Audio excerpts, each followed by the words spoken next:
Good evening, ladies and gentlemen. Sorry for our tardiness. Thank you for being patient with us. At this time, I'll call into open session the work session of the Arlington Independent School District Board of Trustees for September 18th at 7:16 p.m. I want to thank everyone for coming out to be with us this evening. We will start our meeting with the opening ceremony. Please join Mr. Hibbs in leading us in the Pledge of Allegiance.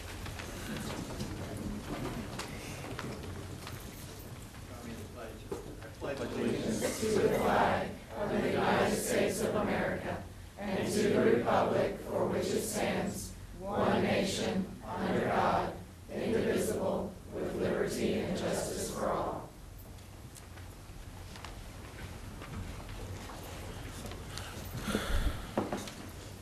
Thank you. Please be seated. And now, if you would, please join me in a moment of silence.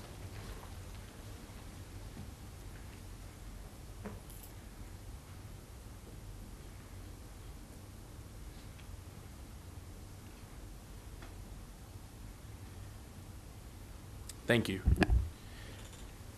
And luckily, none of them went off, but please make sure you silence all cell phones, electronic devices, iPads, laptops, anything that makes noise, keep it quiet. So it's no disruption around us. We have one appointment, then we'll have a quick reception to welcome them. First up, we have considered administrative appointments. Dr. Cavazos. Thank you, President Hogg, and I'd like to recommend that the board appoint the individual discussed in closed session for the assistant principal position at Crow Elementary. Do we have a motion? Motion to accept. Go ahead. I have a motion by Ms. Pena. I'll second. And I have a second by Mr. Hibbs. Any discussion? Seeing none, please vote. All trustees present, all trustees vote in the affirmative. Dr. Cavazos, please introduce. Thank you, President Hogg, and I'd like to introduce the new assistant principal of Crow Elementary School, Ms. Lisnell Gonzalez Morales.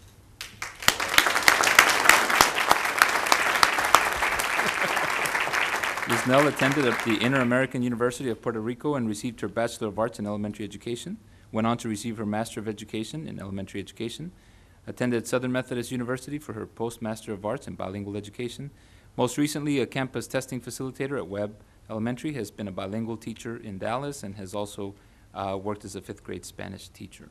Ms. Nell, congratulations. Anything you'd like to say, anyone you'd like to introduce? President Hogg, fellow members of the Board of Trustees of Arlington Independent School District, Dr. Cavazos, Dr. Hobrick, I'm humbled by the opportunity to serve the community of Crow Elementary. First of all, I want to thank God for guiding me through all these years.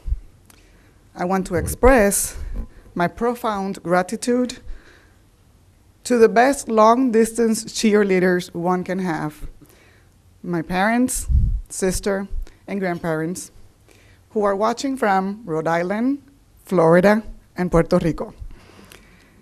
Since a little girl, they stressed the importance of education and encouraged me to always give my best. Thank you for teaching me that hard work and perseverance are the key to success.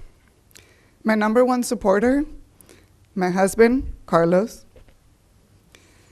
an amazing father, friend.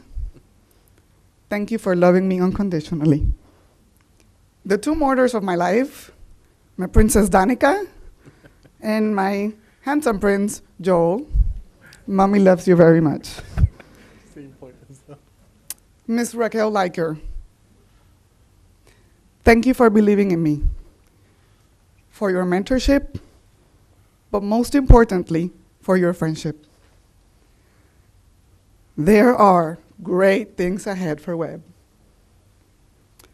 Miss Cristina Hernandez, Miss Suje Villarreal, Miss Evelyn Boland, Juanita James, instructional coaches, Miss Lisa Beal, and Teresa Maisel, and to all Webb staff, thank you for allowing me to learn from you.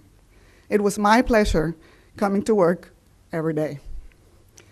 To my former Dallas ISD teachers, thank you for a friendship that transcends the workplace. And last but not least, Miss Melinda Schweig and the Crow staff for trusting in me on the road to excellence. I will work very hard so that we together can achieve our goals. Go Cougars.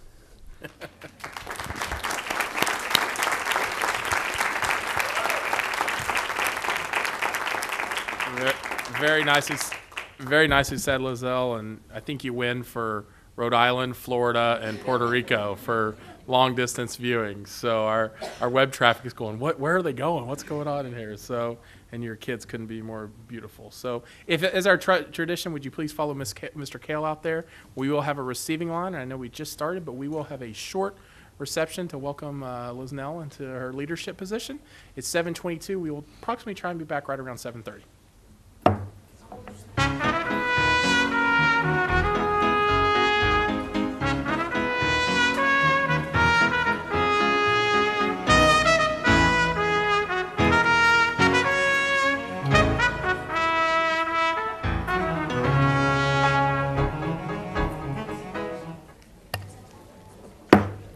Call back to order the meeting of the Board of Trustees at 7:35.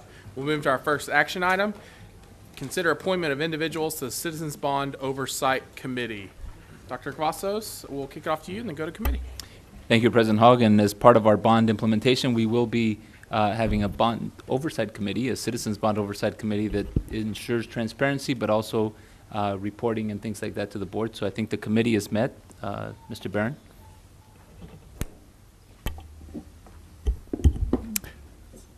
Thank you, President Hogg, Dr. Cavazos, and thank you to the committee, and thank you to the applicants for the Citizens Bond Oversight Committee. We had well over 30 applicants, and it was hard to winnow it down to the 11 that we chose, and I'll be reading the names here in just a minute. Wide-ranging committee, a lot of talent, a lot of good names in the alternate list, ready for next year. Some of the people being assigned this year are for 1 year, and some are for 2 years. So if you applied and you were not on the initial list, stay with us because you may make it anyway. So I'll read the names. Please, What do you go want ahead, to vote? Mr. You want to Barron. vote first? I would ask you to read the names first. Okay.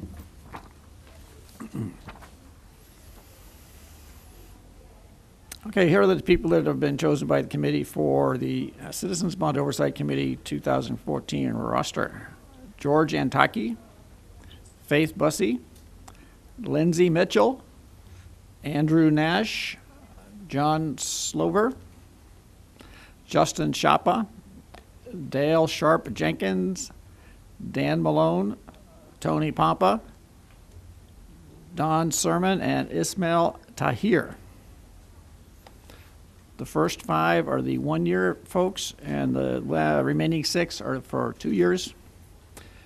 The first 5 were George Antaki, Faith Bussey, Lindsay Mitchell, Andrew Nash, and John Slover.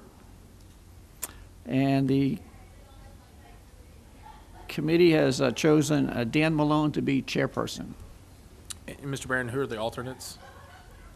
The alternates are Chad Bates, David Wilbanks, Kim Crawford, Seth Ressi, and Kara Hackley. Perfect. Thank you.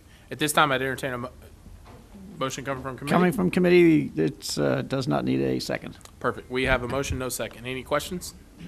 Mr. Barron, I have one quick question. Did all these committee members meet everything, the requirements in the charge? Yes, they did. Perfect. Thank you. Any other questions? Seeing none, please vote. We have a Citizens Bond Oversight Committee. Thank you to community engagement. Thank you for all the citizens for applying and serving on a critical committee to our district.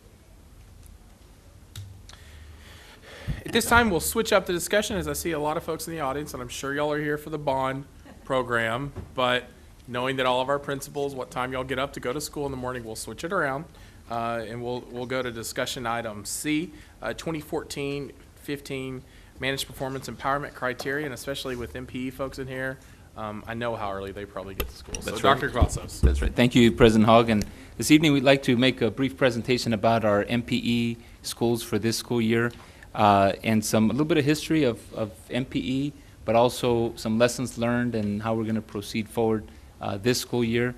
First and foremost, I'm very proud of the principals that are here today, the schools that have been selected. So a round of applause, I think, for the MPE principals. And so we know that the MPE is ultimately a leadership development initiative. And so Dr. Wirtz has been working with the other area superintendents and curriculum staff, et cetera, to make sure that we're meeting the target of MPE and providing autonomies and things like that. So Dr. Wirtz. President Hogg, school board members, and Dr. Cavazos, I'm happy to be here tonight to talk to you a little bit about managed performance empowerment. Like Dr. Cavazos said, the goal with this program is really to utilize it as a leadership development opportunity for principals, with the idea that the higher performing that their campus is and the more that their students perform under their leadership, the more autonomy they have. And so what we've done is we've tried to streamline it, take some things that we've learned from last year to make it even more effective this year, and give principals really much more control over some of the decision making that they're making at the campus level. So here's an example of some of the autonomies that were exercised last year. We had some campuses, principals, who made the decision to repurpose some positions to meet their individual campus needs. So they took teachers or staff members that were already at their campuses and collaborated with the HR department to redesign what their roles were to make them more effective for what their current campus needs were. We also allowed, some campuses decided to utilize the autonomy to redesign their family engagement nights. We had some family engagement activities that were designed and pushed out to all campuses, and these campuses decided to customize them to meet their own family needs or their individual needs at their schools. One of the other areas is we allow autonomous campuses to make decisions with regards to the professional development that they do at their campuses. So we had some campuses that decided to exempt themselves from district required PD, and 3 of them, as an example, Ashworth, Piercy, and Blanton, who are all MPE campuses, collaborated with one another. Some are title campuses, some are non-title campuses. They were able to collaborate, put their funding sources with each other, seek other funding sources in the district to bring a speaker in from the outside of the district to provide professional development for their staff on math in the summertime. We really wanted to get an assessment of how it went last year and what principals' thoughts were about the whole MPE program and how to make it better. So we conducted a survey of the MPE principals that consisted of 11 questions. And the idea behind the survey was to get a sense for how autonomous they felt that they were being perceived or how they were able to exercise their autonomies. And then specifically which autonomies that we provided they were able to utilize and which ones they found less effective. And we learned some things, and here are some of the things that we learned. One thing we learned is that the MPE program, if it's implemented the way that it's designed, does enhance principals' opportunity to be innovative and collaborative with each other. And the example that I just gave previously of the 3 schools is one example of that.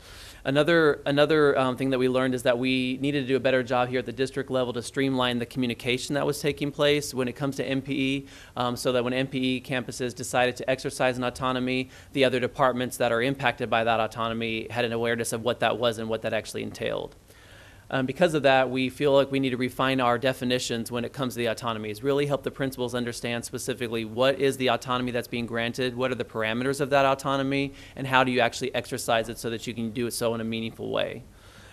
We also learned that we would like to provide some more in-depth training for our MPE campus principals so they can have some ideas or maybe have some opportunities to become creative in how to apply the autonomies in a way that's going to be more innovative at the campus level.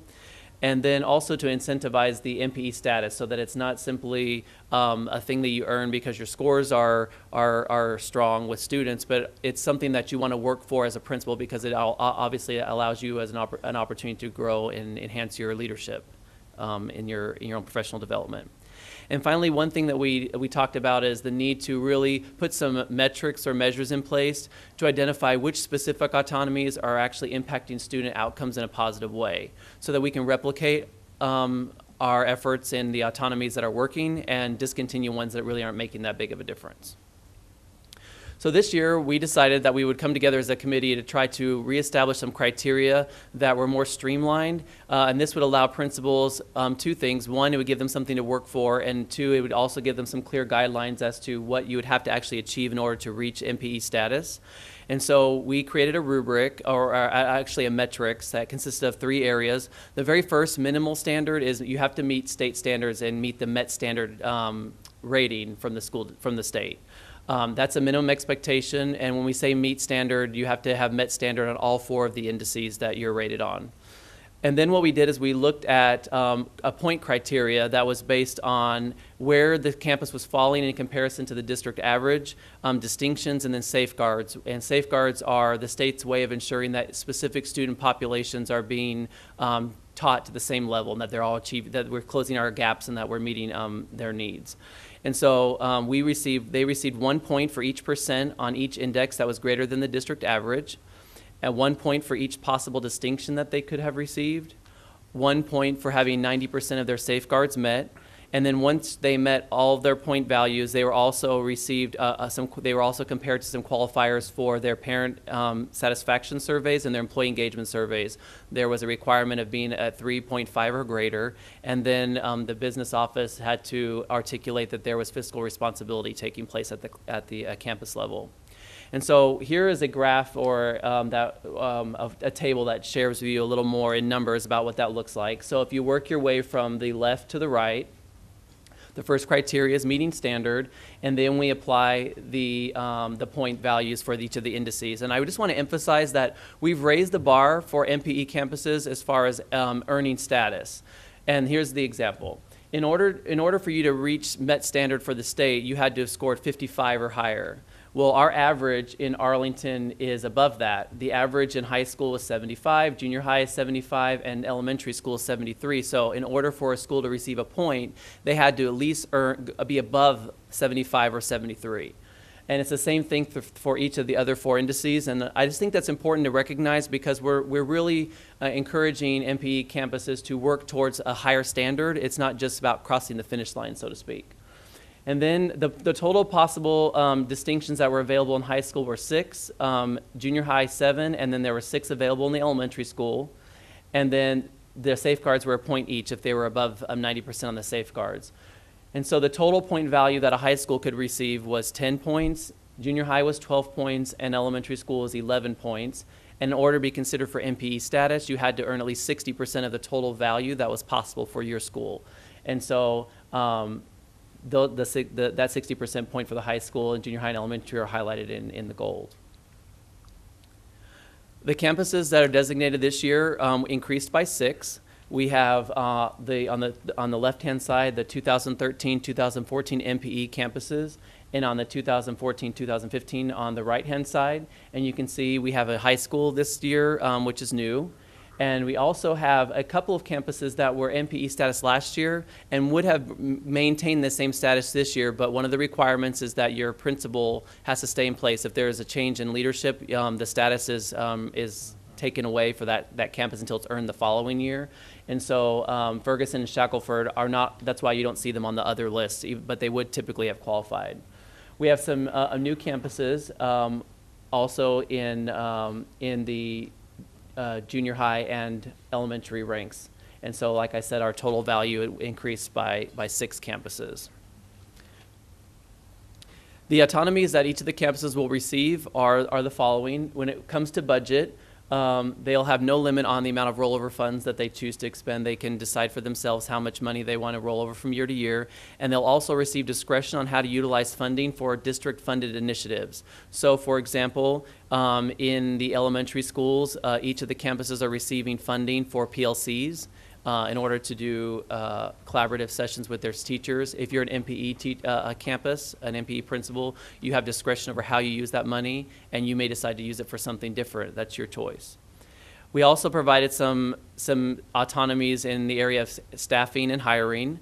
A principal who has MPE status can convert an FTE, which is a full-time employee, to a discretionary budget. So if there's a specific unit that they don't necessarily need on their campus anymore in order to maintain quality learning for students, they could capture the funding instead and utilize that in a different creative way.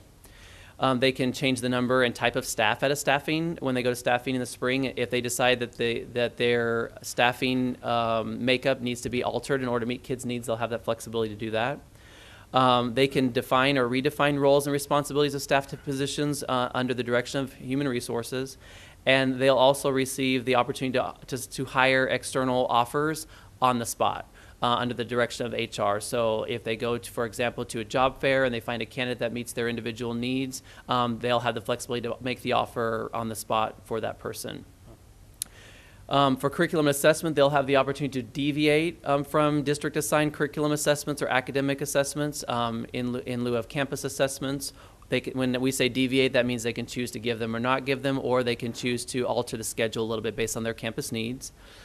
With professional development or professional learning, they'll have the opportunity to opt into or out of district-provided professional learning sessions. So if they have an initiative that they're trying to accomplish on their campus that's different than what the district's providing, they can provide that to their staff.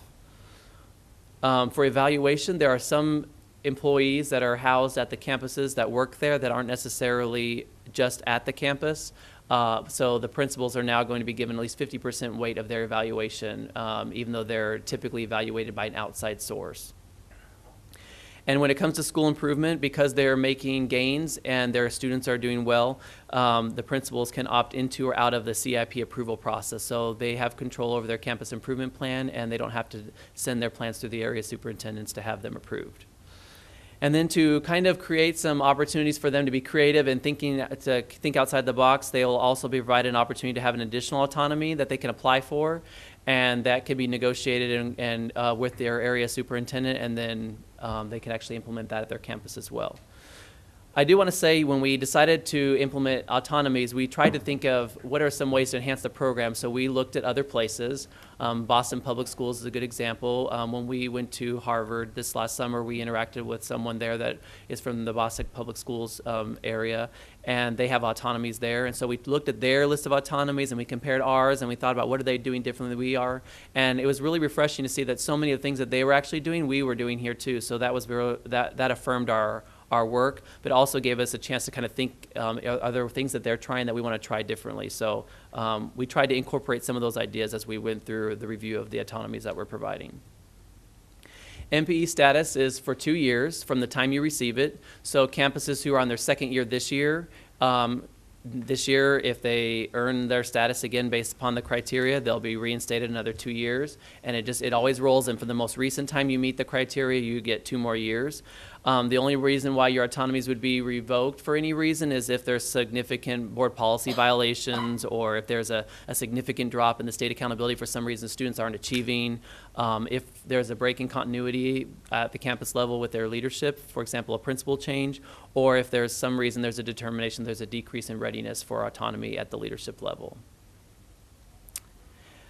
In order to streamline our communication based on the feedback from principals, we've decided to implement a process, and it's a little bit different than last year in that it's a little more formalized. So the campuses will conduct a needs assessment, which everyone's doing in preparation for their campus improvement plans in alignment with our strategic plan and our scorecards. And then what the MPE principals will be able to do is make application. So on the application, we list all the autonomies that are available to them, and they have an opportunity to tell us specifically what autonomies they want to exercise this year and how they intend to do that. And the purpose of the application is not for them to have a one-stop moment where they have to decide now. If 3 months down the road they decide, oh, I have an idea and I want to try something new, they're welcome to do that. The reason for the application is not to serve as any kind of bureaucratic red tape. It's more for us to communicate with the other departments. In the survey, one of the things that was indicated is that sometimes there was a breakdown in communication. So one principal would reach out to a department to try and do something, and the department wasn't aware about what autonomy that really meant and how that functioned. And so what we're going to do early on is gather what the principals are intending to do up front, and then we'll take that data and we'll have a training meeting with the directors and the supervisors in other departments, and inform them of all the autonomies that are able to be exercised, which schools have that autonomy to do that, so that when the principal reaches out, they'll be supported right away and they'll be assisted in the process rather than there being some confusion. That's really the only intention behind the application. It's really meant as a communication device. It's not meant to serve as a barrier, and your application would not be rejected unless there was something that was outside of the scope of the MPE program. Once the applications are submitted, they'll be reviewed by each of the area superintendents, depending on which area superintendent the principal reports to. And there will be an opportunity for the requester, which is the principal in the area, to dialogue about what they're intending to do. And that's really, like I had said, more of a fact-finding mission as an area superintendent. What is it that I can do to support you in your desire to be innovative and creative? And sometimes it's not, you don't get all that information just in words on an application. So we're going to facilitate dialogue. And once we have that meeting, we will submit the application for final review with the superintendent. And when it's approved, they'll receive a confirmation of their application that they can begin in writing. So that's pretty much the MPE program. If you have any questions. Thank you, Dr. Wirtz. We have questions. Okay. Mr. Hibbs. Dr. Wirtz, I appreciate your presentation. Real quick, I guess I've got a little concern. You guys are the rock stars in here. I mean, you're doing everything right. You're being successful. You're bringing your campuses to a level that where we hope that we can get the entire district, where everybody has their own individual autonomies and to be able to put in these different initiatives. The movement of the principal, this is the one area where I've got a concern. Okay. Okay. As great as each one of these individuals are, it takes that campus to make it Absolutely. rock. So I see Ferguson, I see Shaq removed off of that list, and it's almost as if it's penalizing the campus because their principal was successful enough to move on. And in both of those cases, we've got one that's leading the early college high school, and we've got one at Lamar today. I understand that you need to have the confidence that the leadership there is going to be able to make these things happen. But we're saying that they're going to have this for 2 years. I don't understand the rationale of then penalizing the whole campus from being an MPE campus because their principal was able to move on to a greater stride. Do we not have confidence in the campus as a whole then to be able to continue that effort? That's a very good question, and we actually did dialogue about that, and we used those two examples as a point of our dialogue. The reason for not having MPE status when the principal leaves and goes to another campus for the campus that's left behind, so to speak, is because if you'll notice on the autonomies, most of them are exercised by the actual school principal. So the assumption is when the principal has the MPE status and they're exercising the autonomies, for example, going to staffing and saying, I want to reorg my staff, or hey, I don't want this position, I want the money instead. It's because they're already exhibiting a certain level of success at the campus that they're able to make those kind of decisions on their own. Because the idea of MPE really is more about once you reach a certain level, the idea is that you're functioning very well on your own and you can make decisions in and out of things without necessarily having all the guidance that typically would be available to you because you're already making sound choices that are affecting kids in a positive way. If you leave MPE status at a campus and put a brand new principal, I'll use an example. Let's say we hired an assistant principal from out of the district into the district who's not even aware of the system, and they had all the autonomies. They wouldn't necessarily know how to implement them in a way that's going to be meaningful for the campus right away because they don't necessarily have context. And context, I think, is really important in order for a principal to be really effective with MPE. It's part of the same reason why when a principal leaves one campus with MPE status and goes to a brand new one, let's say the junior highs that are now going to high school, once they have context to their environment and they understand how their system is working and how to make things move in order to have kids move, be successful, then after that first year, then they can earn MPE status and continue on forward. But there's an initial year of a new leader gaining context to make sure they're kind of grounded in what the needs of the campus are before they're able to exercise autonomies that might affect kids' learning. Okay. I'll still go. I understand the rationale. Okay. Yeah. I'm looking at it from a standpoint that this campus is more than one person. Absolutely. And that campus, that's why you have APs in positions. That's why you have your counselors. That's why you have your lead teachers. Yeah. In my view, that campus, it should be able to be run like a well-honed ship if the leader goes down for some reason. I mean, and when I say go down, they're successful in moving on, or they have to take an extension, whatever. I mean, but So again, I guess, and I would throw that out to the rest of the board in your thoughts about it. Maybe I'm just missing here, but I truly believe that it's beyond one person. And that's, so, and I'm not going to belabor that. You guys know my point if another board member would like to pick up on it. Mr. Ebbs, you want some comment on that real quick? Yeah, or- yeah, please. Perfect. Dr. Rush? Yeah, since it's a work session. This work let's- session, Yeah. go. We're just chatting. I agree completely. That was one of the reasons that I hit my button to talk. To explore this a little further, looking at some specificities at, let's say, Shack and Ferguson as the examples, I don't know what autonomies were implemented there. Let's say there were things with budget and staffing, repurposing a position that meets the needs of that campus for it to excel. Well, they lose that autonomy. Does that mean all that's undone and that individual is, I mean, so what stays, what goes? I think that's what we're struggling That's where, with. let me address that. So the action stays. It's the continuation of autonomy for the campus. So the action can stay. But it's the continuation, it's the further implementation of autonomies. And I think last year, I know we went into it this way, and it was very transparent to the principals that this was one of the conditions, because if you look at those autonomies, they're really driven by the principal. If you look at each one of those, yes, there has to be, and that's part of the leadership development. We talked with the principals just this week about the fact that you can make some of these decisions, like I don't want this particular position, or I want to organize my instruction in this way, the students, et cetera.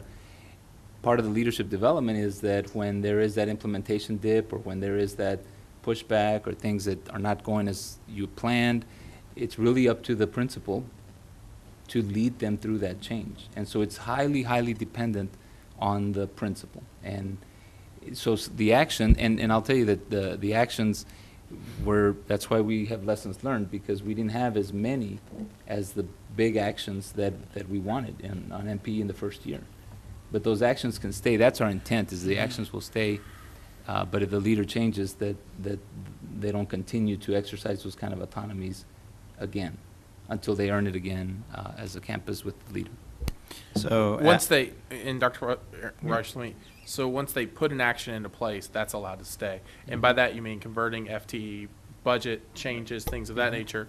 You're not talking about deviate from district assigned curriculum and academic assessments, or is that considered, would that, you consider that an action? That's a where year the- to year. Most of these Okay. are year to year. If there's one that carries forward, it's going to be But allowed. so I guess you're saying mainly on the staffing and hiring, the number and type of staff at staffing, that would be allowed to stay to keep those. So certain autonomies would be allowed to remain, certain ones would not. Because that's how they would come in, the new principal would come into the campus with those things already existing. It's now exercising new autonomies that we don't want to have continuing until we have some more of a context, as Stephen said, or experience there. Okay, I got a little bit more confused by that then. So, Mr. Ebbs, I don't think you're the only one. I saw lots of Yeah. eyes up here So- that are. what autonomies are going away then? Right. I think is what we're trying to get our handle around is, Right. if everything's in place. They don't exercise all of the autonomies. So which ones are going? So So it It's the actual exercising an autonomy that you don't have that discretion anymore. There are some autonomies that once exercised, they're perpetual. Right. I'll give you an example. You mentioned one. So for example, let's say that I have an FTE that I have allotted through the HR department, and I decide I don't want that position, I want the money instead. Well, that position's not there at your school. Or let's say I want to repurpose a position. So I've taken a position and now I repurpose them. And so they're in a completely different role. They have a different title. Well, and that principal leaves, a new principal comes, that person's going to continue in that same role and title. That's not going to change. But there are other autonomies that happen on an annual basis. For example, rollover funds. That's an example of one. If you were a principal that had autonomy, you can let your funds roll over as much as you want. If you're not a principal with autonomy, which you are brand new at that school, that would be one that you wouldn't be able to exercise. That you'd be under the guidance of the finance department. Discretion on how to utilize funding for district-funded initiatives, like the PLC example I gave you. If you were a school that had MPE when that was initially done, then you would have been able to do that. But if you were brand new this year at a campus that had MPE, status last year, and you're the new principal this year, you would be expected to follow what the purpose of the funding was. So PLCs is what we are sending the money out to be used for. We would expect you to utilize it for PLCs. So I'll give you I'll kind of go through them quickly to answer your question about which ones are rollovers and which ones aren't. FTE is an example of one that would be perpetual. Changing the number of staff and hiring at staffing. The way that they receive a staff, that would stay in place, but and then when they went to the spring, they would follow whatever protocol the HR sent out, whatever their staffing formulas were. There wouldn't be defining and redefining roles until they met MPE status. Whatever they inherited would stay, but they wouldn't be changing anything that way. They wouldn't do on-the-spot external offers until they earned MPE status.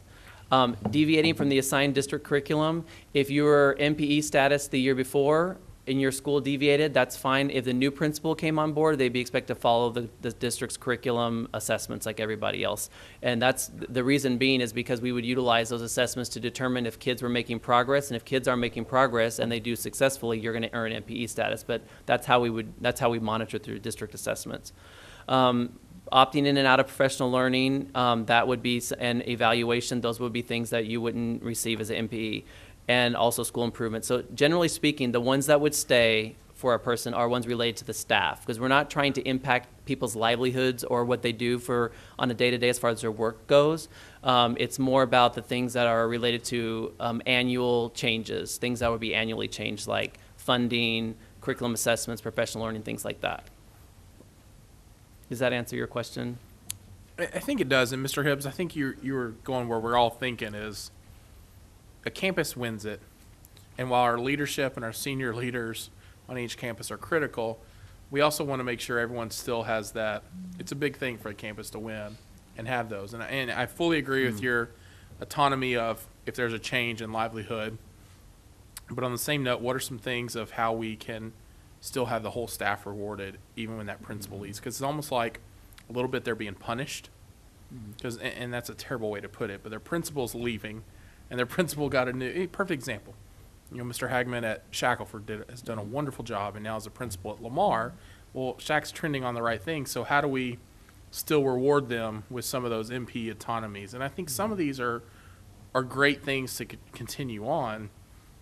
I understand the concept of we still need the assessments to make sure it's still trending on that correct way. But I can see some teachers saying, man, we're really glad we got that MPE.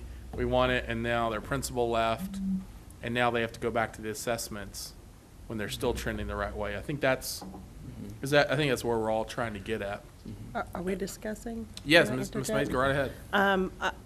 I guess I see it a little differently. I actually see if the whole title is managed performance, I see it to be it's about management. And to receive the honor, to me, the campus gets the residual effect of that, but truly the granting of the reward is to the leader, which is the principal. Makes sense. So I get that. I get it that way. That makes sense. And I don't see it as a punishment because this is something above and beyond. So the things that they get to do aren't things that should, if they weren't being done, directly impact educating the student, impact anything with the curriculum.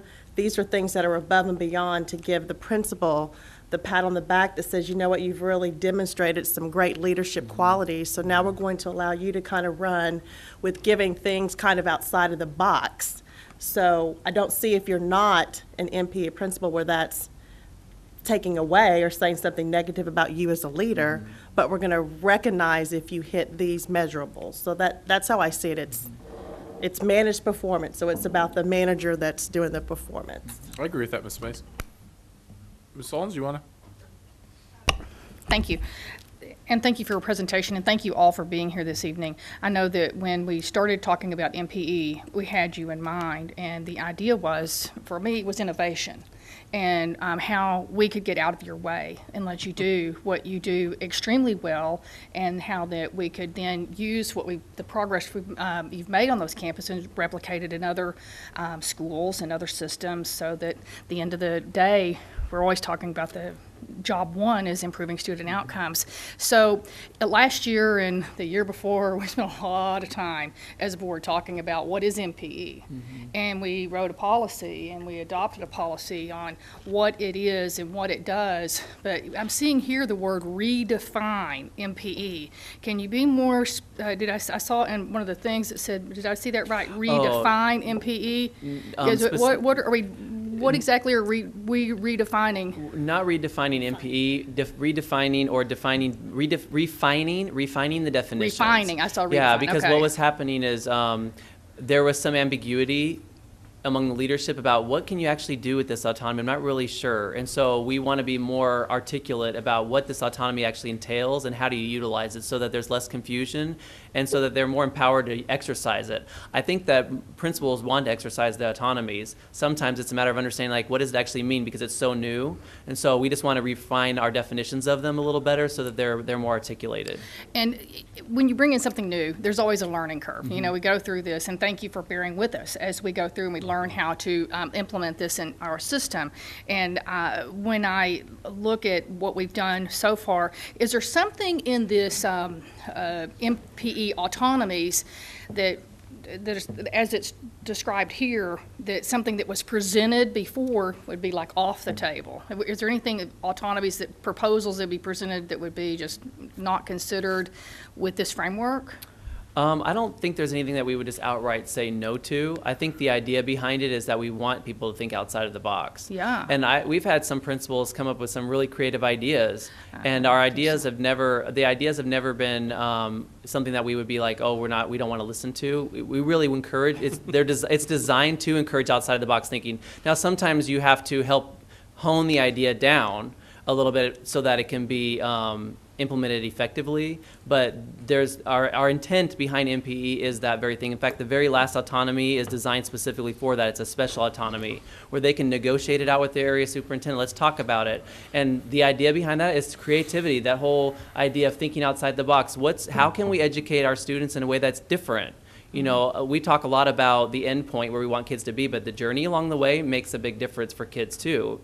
And so this just allows principals the ability to do that. And so I would say no, that's not the intent behind it. I would just want to be sure of that, because I think that when we sat down to talk about that, and I think that we're all still on that same page, is that what we want to do is spur innovation, and we want to see when you have something that you want to do and it's successful, we want to see it done. And the application process is a little different this year, I think. And can you give me an idea of what that timetable is from the time that's the application comes in to actually rubber meets the road? It's interesting that you say that, because the principals ask the same question. So it really depends upon what they're asking. So, and the reason being, it's not meant to be a long drawn out process, because we don't want months to go by before they can actually start doing their work, right?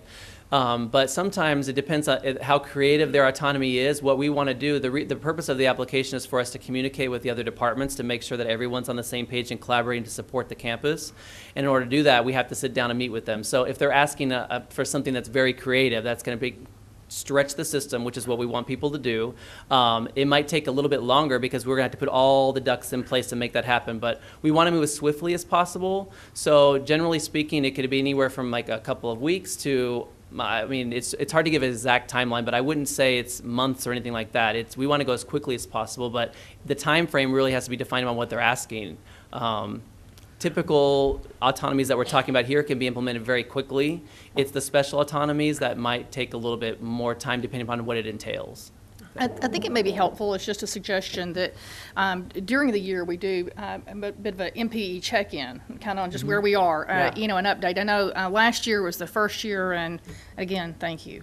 But, you know, as we go through that process, we get a better handle on, you know, what has been, where we are, and what is happening, because it's very exciting, and we want to hear the innovations that these leaders are bringing forth. So. Well, we record every autonomy requested, do, and so at any time we are happy to come back and share with you where we are. I expect some really innovative, interesting ideas, and the neat thing about the application process, I do too. yeah, So, we have a great group. I do too. We do. One neat thing about the application process that I'm excited about, though, is it allows us to support them in a more effective manner. It's a good framework. Yeah, they really, I think that's what they're looking for when it comes to MPE, is how do we get the system to support their work, and the application process allows us all to at least understand what they're asking for. So. Thank you. Thank you, Ms. Owens. Ms. Payne? One of the things I'm delighted to hear about is about the refining or honing of the system, because most of the comments I received from the, going back to my Army days, I was going to say installations, from the campuses, is that the teachers had misconceptions as well, and the feedback between the principal and the teachers, I didn't know what that was, but the principals, or at least the teachers, would say that they were being told that even though they made a recommendation, at every turn, the principals were being told, no, you can't do that, no, no, no. And once I did a little bit of research and fed it back to our superintendent, it was determined that they needed to have some meetings so that there would be clarification provided. And that's with every new thing. You've got to learn and understand it. So I'm glad to see that that's happening. The other thing is that as much as a principal is a manager, they're only as successful as their staff. So if they melded correctly, everything just happened just the right way, you can understand why that MPE autonomy would be rewarded.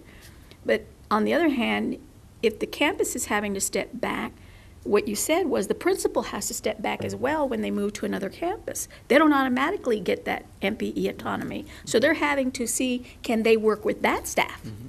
You know, if they truly are a great manager, then they should be able to, or else call out that which they need to have called out, and then again, earn that autonomy. So I like that as well. But the one concern I had with what you said was the curriculum autonomy. If it's an MPE autonomy campus, and they're given that curriculum autonomy, but then that's taken away from them, the MPE status, you said they have to go back to the other curriculum. So what impact does that have on the students? Well, the curriculum isn't changed. They're all going to be teaching the same curriculum. The only autonomy that's a part of the curriculum and assessment department area is the actual utilization of our curriculum assessment. So we have assessments that we roll out at the district level to monitor kids' mastery of the curriculum, and some campuses want to deviate from like our timetable, or we didn't have, I don't believe we had any that opted out completely. We didn't have any that opted out of the assessments completely, but I do remember having one conversation with a principal last year who said, well, the timetable doesn't really fit our needs. I really need to be able to have some flexibility. What we would say is when it comes to the curriculum assessments, we would ask that a new principal follow the timeline in the system as everybody else does, but they wouldn't be changing the curriculum. The students would have the same access to the same curriculum, the same materials, the same resources, just we'd be assessing them like we do everybody else. So the timeline could either be quicker rather than later, because the later would have an impact. Yeah, well, right now we have a specific window of when the curriculum assessments are given, and an MPE principal could decide to give it a little early, give it later, or not give it at all. We didn't have any exercise that last year saying they didn't want to give it at all. Most people stayed right in that window. But if you were a new principal to a campus that was MPE and then you arrived and so MPE status was no longer there, you're Not a choice. you would just give the assessment like any campus would across the district at the same time frame, and we would utilize the data in the same way. All But the right. curriculum is the same. Well, that was my concern, Yeah. because when you made that statement, I thought, uh-oh, what does that No. do to the students? No, the curriculum, their learning, they wouldn't notice a difference in their learning experience. All right, Yeah. thank you. Yeah. Ms. Mays? Thank you. And thank you for your presentation. And I completely support this program. And as I see that the schools are increasing that are being designated MPE campuses, I'll be even more interested in seeing some of the survey results, which I know will help y'all out continuing. I've got one question that I really want to ask. Okay. From the autonomies that were already exercised, the one for campus autonomy to design family engagement nights in lieu of district-required programming, do you remember one example? I'd just like to hear one example of what a school did. Can we bring her up? Come and brag. Oh, Miss Jackson, applause. Hey. Good evening, you guys. Well, what we did, we always have a reading night, a math night. This year, we're implementing a science night. And the district was we all were supposed to be implementing, it was a K reading night where parents would get materials to read with their children. Well, our reading nights are very similar to that. what we do is we bring our parents in, we bring our kids in, and we model reading, and we show parents how to model reading. So it really wasn't that different. The difference that I felt was that we had already been doing that, so there wasn't a need on our campus to pull all of those materials and to do all of those things that we had already been doing. We actually added more things to that. We added 6th grade students coming in and modeling for the parents too. Like, you know, look at me, I'm a 6th grader and I am showing these little kids how to read from, you know, from left to right and all of those good things. And so we decided as a campus, we talked about it, and we decided as a campus that we felt that what we had in place and just adding a little bit more, because I pressed them, I said, you know, what we have in place is great, but what can we add to it to make it better? And so that's what we did. We had our 6th graders come out, we had teachers coming out and modeling, and so because of that, it was a stronger night than it had ever been. So we just decided not to go with what all of the district was doing and give it another try. So, okay. Mm-hmm.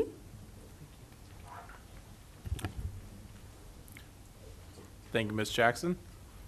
Mr. Hibbs, we'll go back to you from the very first question. Thank you, I appreciate that. You should never give out the dais, and you'll lose it every time. No, always humble myself to my colleagues. Real quickly on the CIPs, you were mentioning that there's a laxing that they don't have to go back and have those approved by the district.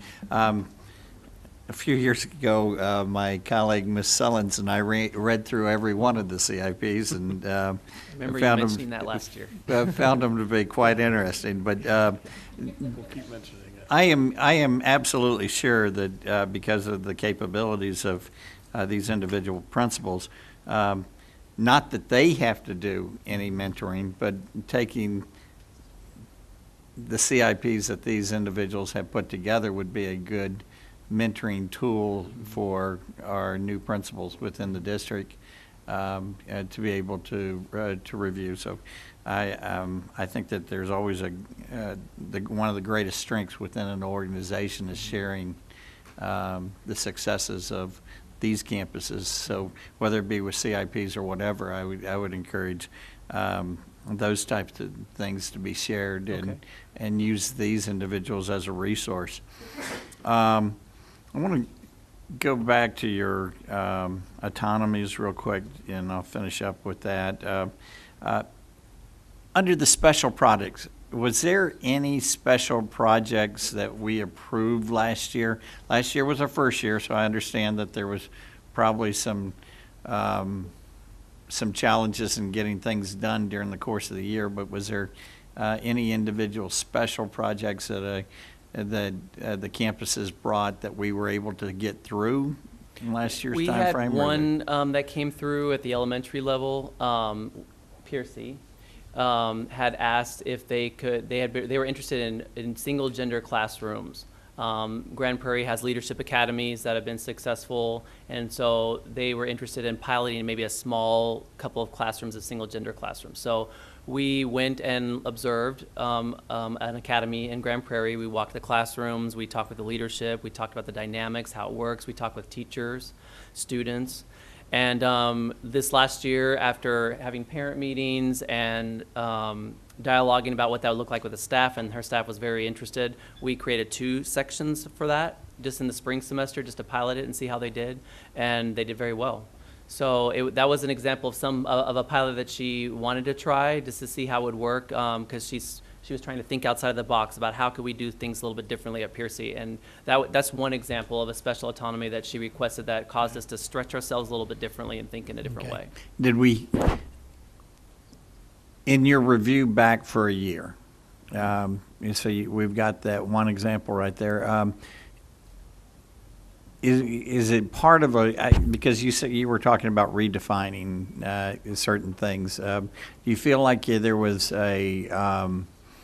is there a learning curve that we learned through the, I mean, you know, I guess I would have suspected that we would you've got a bunch of brilliant minds, that there would have been a lot of things that would have been coming forth, you know, and I'm just wondering, is there an encouragement for the individual principals to bring back a number of these items? Are they being able to redefine some of the requests that they made last year? And do we look like we're on track to have these autonomies actually really taking place on these campuses? I think the ones that are here, I suspect we're going to see a lot more, especially since we have really refined our definition of what they are and how to use them, and we're giving them some concrete examples of ways that could be done, and like staffing, for example. My perception is not that we're rejecting lots of applications or requests for special autonomies. We're just not receiving that many. And I don't think it's because they don't have great ideas. These principals have lots of really great ideas. I think there was some ambiguity as to what to really do with this status. It was new. And so there was some delay, I think, in people understanding, what do you do with MPE? Like, what does it exactly mean? Sometimes there would be a request that would come through, but it really wasn't part of it on MPE. So we were, as a district, as a principal, as campus leaders, we were trying to, there was kind of a give and take at the beginning, trying to, for both of us, to kind of learn, well, what is actually MPE status, and what can you say, I want to do this as an MPE campus? If it's not listed in autonomies, does that mean you can do it as an MPE campus? So I think there is still there's definitely a learning curve that's been happening. I would say on both parts, not just on principals, but at district level leadership. Sure. It's been a learning experience for all of us, because it's gone from, we've decentralized actions, and that's new. Okay. And then my final one always comes back to money. And your first three, you've got no limits on the percentage of the rollover funds, discretion on how they can utilize their funds, and then convert the FTE to discretionary budget. Mm-hmm.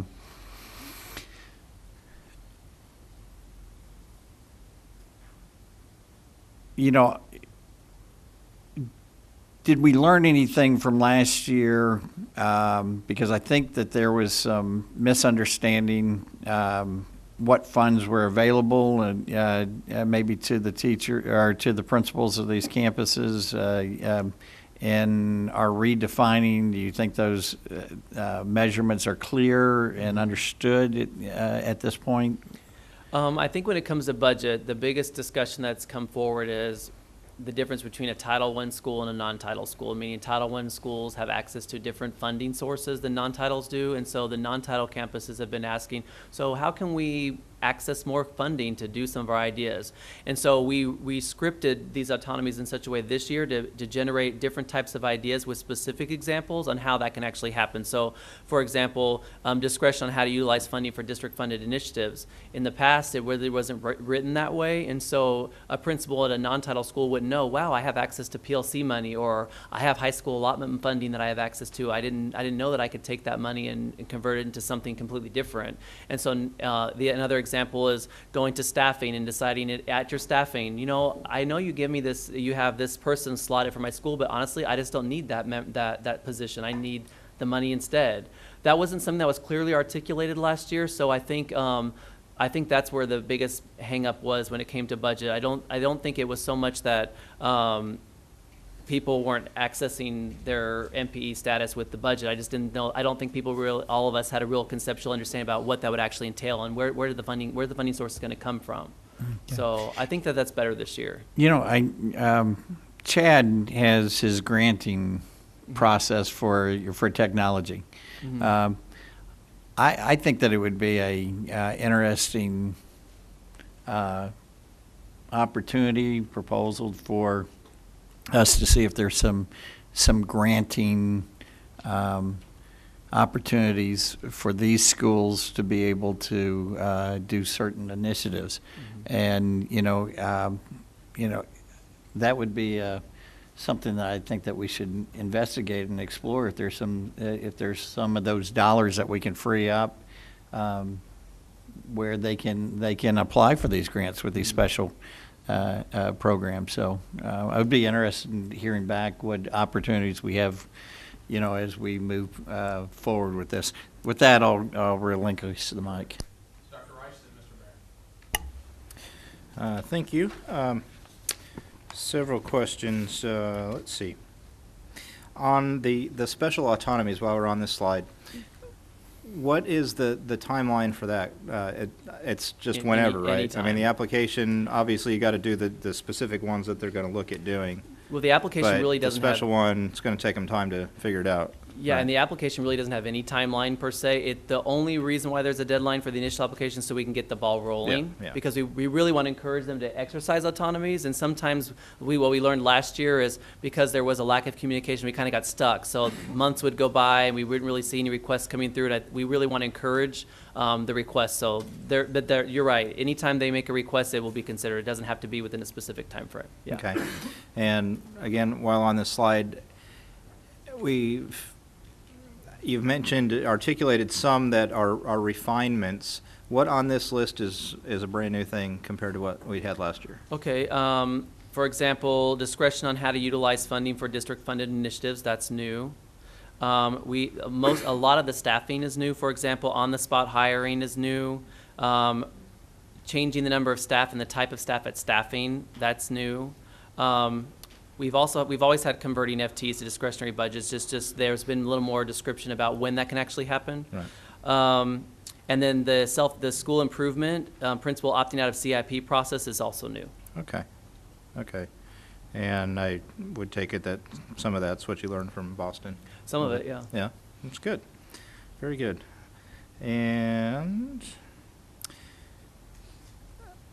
you mentioned, I was a little confused. I didn't know if you meant for the principals that have gone on. Mm-hmm. You mentioned a 1-year period.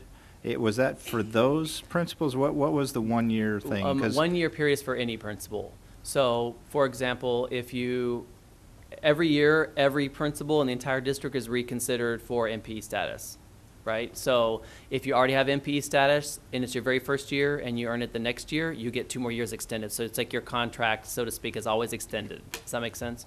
Okay. But every campus principal is reviewed every year. So we have the formula, and we apply the formula evenly to every school across the district, and whoever rises within the formula are the ones named for MPE status.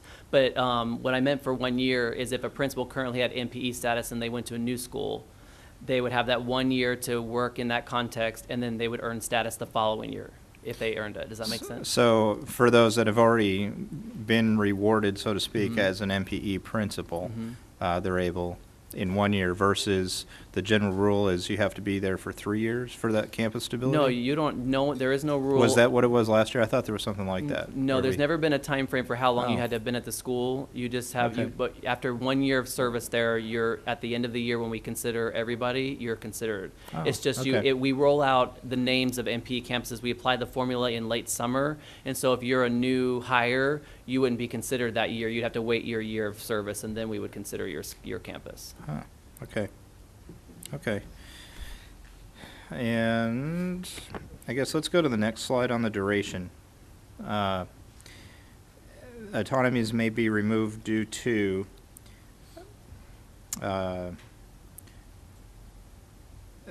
the significant drop in any state accountability index. Do you have that defined? What is significant? It's not, yeah, I understand. That's not articulated very specifically. Okay. I can say that you can easily apply that to our minimum criteria. So, for example, if you are an autonomy, you're an MPE campus, and you don't meet Met Standard the following year, meaning you're a school that's in required improvement or improvement required, that might be a moment where the area superintendent would say, we need to reconsider maybe MPE status at the moment because you have a minimum state standard.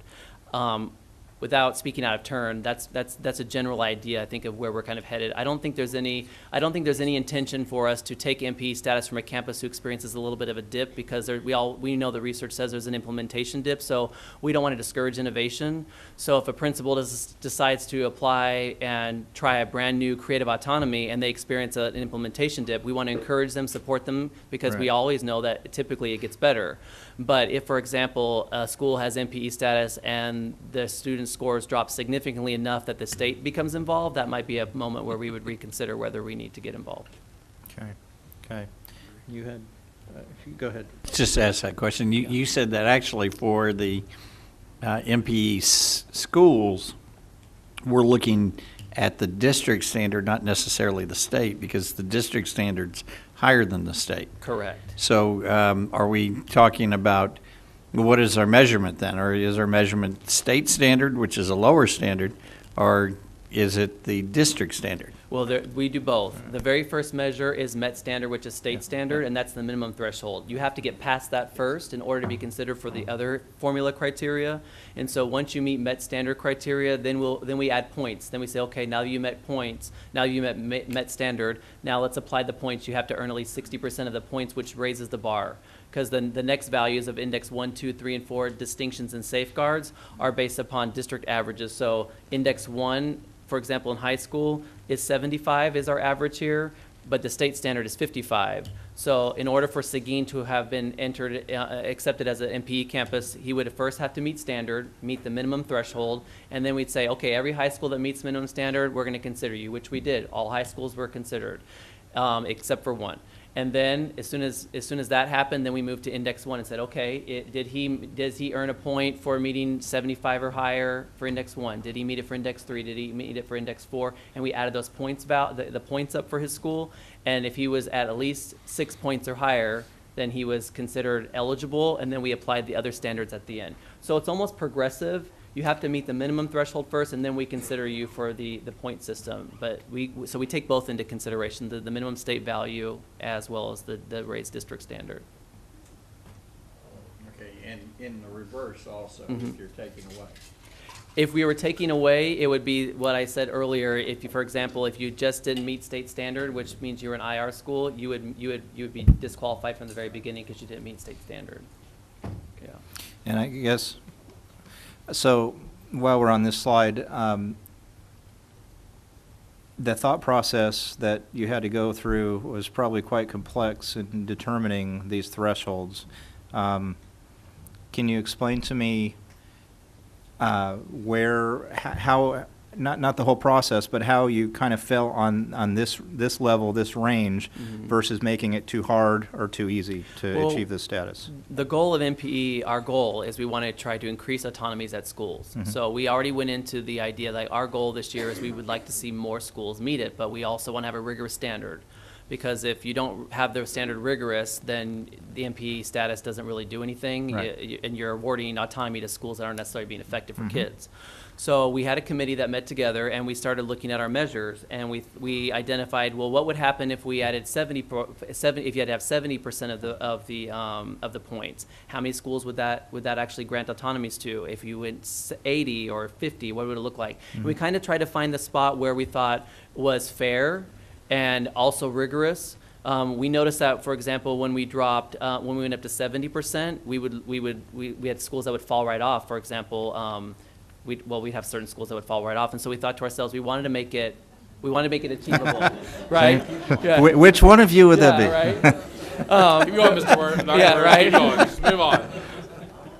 My face red. Yeah. But we found that we would lose a significant number of schools, but we didn't want to make it so rigorous that no one would ever work for it because it was not possible. Right. So it was trying to find that kind of sweet spot where it was rigorous enough that you could work for it, but it was a stretch goal, so to speak, but not so rigorous enough that it was going to be almost impossible to attain. Okay. And one more thing I want to say too is we wanted to try and create a formula that was fair regardless of which entry point you were in the system, elementary, junior high, or high school, because high school, for example, on the indices, they're measured at different points. I mean, they have different measures. For example, index 4, they're measured on 4 different things, whereas in elementary, that's not the case. So we tried to find a way to give some equality, some equity in how that was actually applied. Makes sense. Very excited for it. I think it's great. Final question, I know. I'm not rushing you at all, Okay. Dr. Wright. Okay. I just feel like I'm taking forever here. Everyone else is. It's okay. Thanks, team.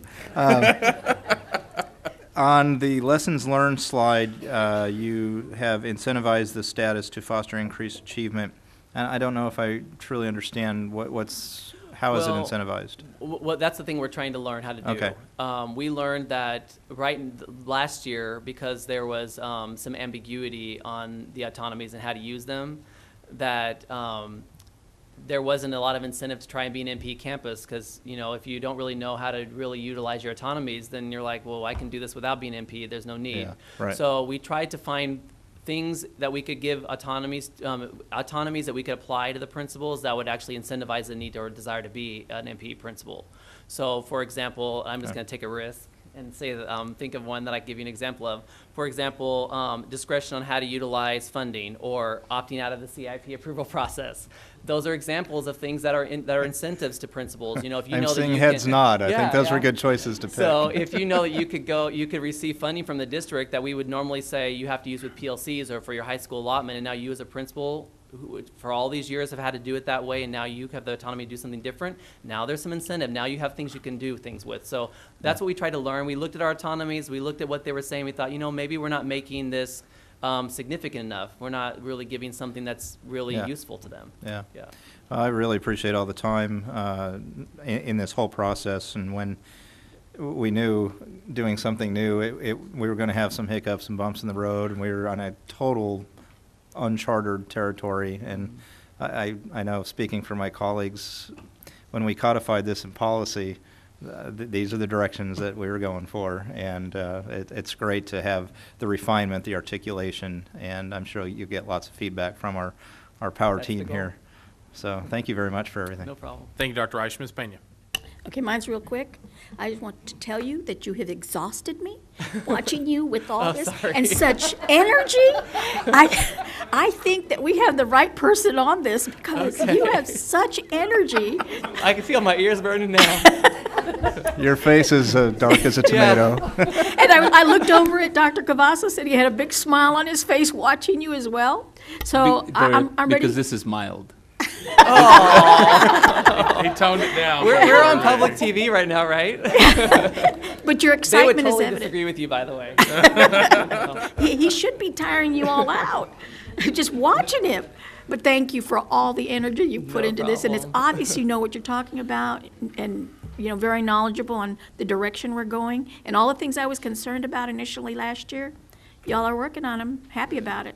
Thank Glad to you. hear. Dr. Wirtz, one final word from me. Let me ask one question. And first, let me say, great job on this program. And to our guinea pigs of principals that started in the first year, thank you. This is something new. So new that you heard Boston does it. No one else in the state of Texas, from school districts around the state, they're all asking us, you guys have actually implemented an MPE model? Because it's all the talk and everyone wants to do it, but no one's actually stepped up and taken the chance. And so I think the first years, you may not have got as many autonomies as you want, and I think you hear the tone from all of us up here. We want to give you as much autonomy as possible. You're doing the right things. Let's keep it going. Let's keep it. And I would encourage Dr. Wirtz and Dr. Cavazos, as we even look forward, if someone achieves MP multiple times, how do we give them even more autonomy? And Mr. Hibbs, I know exactly where you were going of if we need to find some money in the budget to allocate some extra money. Now, wait a second. Don't clap till we actually find it. So hold off on the claps. Hold off on the claps. Our CFO's giving me devil eyes right now on this. But I know what Mr. Hibbs was saying. And Mr. Hibbs, I think you were right on with saying maybe some grants to fund some programs they're doing, because it is an innovative campus, and giving some of those things. And I think, Dr. Wirtz, you mentioned they find some money by reallocating some other dollars. But if there's something, scheme of things to be able to help an MP campus and really add that incentive, I think that is, I did not allocate dollars, all right? Just, yeah, I know everyone wished we could. And then the last question, the only question I'll really ask there is, always look at the smell test. And I would be concerned if I was a principal and I hear application, I hear what, is there more work that's being required with being an MPE? Once you're MPE, is there extra, or do people get MPE and they're like, oh, it's a lot of extra work that I'm having to do? We talked about that because that's the thing we didn't want to do is create a barrier. And maybe application's the wrong word because they're not applying for assistance. Maybe I need to change the word.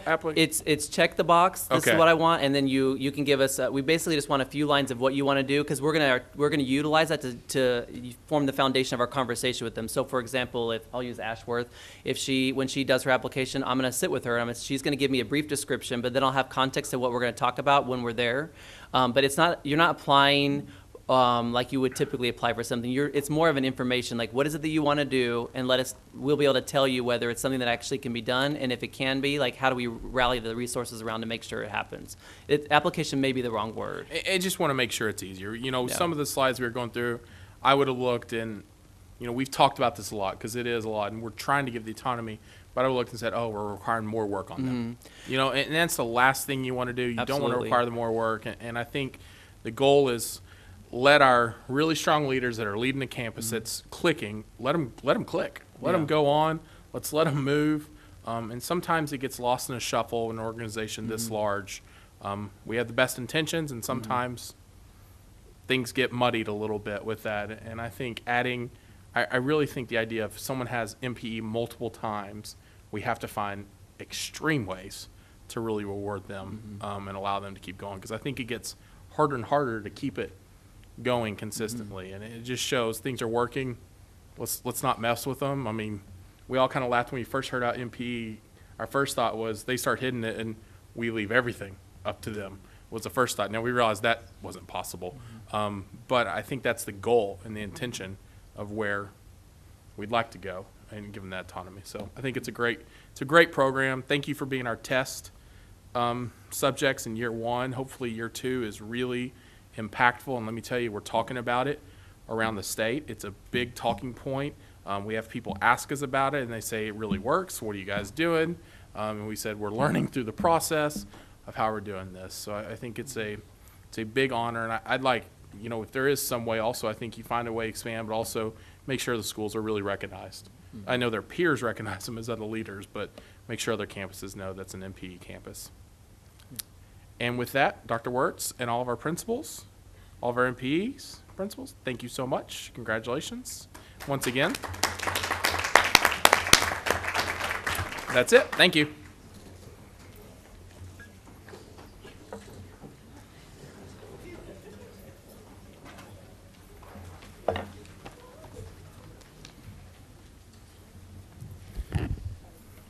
With that,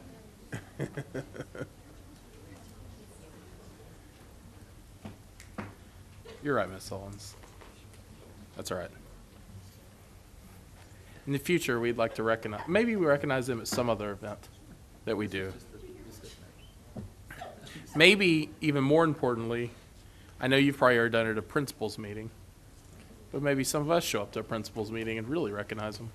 I don't know if that's a positive or a negative, so we'll leave it at that. Dr. Cavazos, let's move on to discussion item B, planning for new and renovated facilities in 2014 bond program. Thank you, President Hogg. And we'd like to just do a brief presentation on our planning process for the implementation of our bond with our teams, design teams, and the process of including our community and our teachers. And Cindy will give that presentation. Thank you. President Hogg, board members, Dr. Cavazos, good evening. I do have to tell you that as Dr. Wirtz began his presentation, it struck me that he was going very slowly for him. So he powered down a bit. But this is a very exciting time in our district, and the planning work for transition into our new facilities is well underway, and we will bring some updates to you all periodically as appropriate and let you know where we are, what's going on. I would say it would be somewhat similar to the legislative updates that we do kind of on a regular basis. All right. We can categorize, in my opinion, the planning work that's taking place right now into 4 broad categories of work, and you see them here. The construction work that the plant services folks are doing directly with architects, educational specifications work that we're doing with a consultant and with our community, where we'll take a very significant amount of community input, stakeholder input on these facilities. Then some internal work that we're doing with architects on program design on several of the projects, and then the transition planning, the logistical things that have to happen with students and staff as we move to these new facilities. So to give you a quick overview of where we are, on August 21st, the board hired or approved our recommendation of 12 different architecture firms to design the projects that are in phases 1 and 2 of the bond program. that very next week then, we took those 12 architecture firms and we all met at the City of Arlington, and the city staff was wonderful. They agreed to host a meeting from the Community Development and Planning Department to introduce all of the architects to the city staff that they'll need to work with for site plans and permits and building plans, along with they introduced their staff to those folks and the process itself. The city uses now a program that they call the One Start program. And so they walk through the steps of that program with our architects. Some of these architects have done work in the city of Arlington and are familiar with that process, and others are not. So this was a great kickoff meeting. We had a very good response there. And we appreciate the city for helping us with that. The city has very publicly committed to do what is needed to help our projects be successful and to facilitate the work of our professional staff. So we appreciate that. We have issued an RFQ for construction managers, the general contractors, if you will, for the projects in phases 1 and 2 of the bond program. And that RFQ window actually closed yesterday afternoon. We've received 25 submissions, and so now there will be a committee of administrators who will review those submissions, much like we did with the architect submissions. And we will identify out of that group the ones that we want to interview. We'll go through an interview process and then ultimately make a recommendation back to the board for the construction manager. So that process will begin. I am hopeful that we can bring that to the board in November. We've also completed interviews for 4 project manager positions that were budgeted this year to help us oversee these projects. And the plant services staff and finance staff interviewed folks over several days this last week, and we feel like we had a real good candidate pool. And so that process is moving along, and we hope to have those positions filled very, very shortly. The educational specifications work is being facilitated by DeYoung Richter. This is the firm that facilitated the work of the Capital Needs Steering Committee last fall. They do outstanding work, and they are familiar with our bond package because they helped us as we built it. And so they we felt like would be wonderful resources to help us in this process.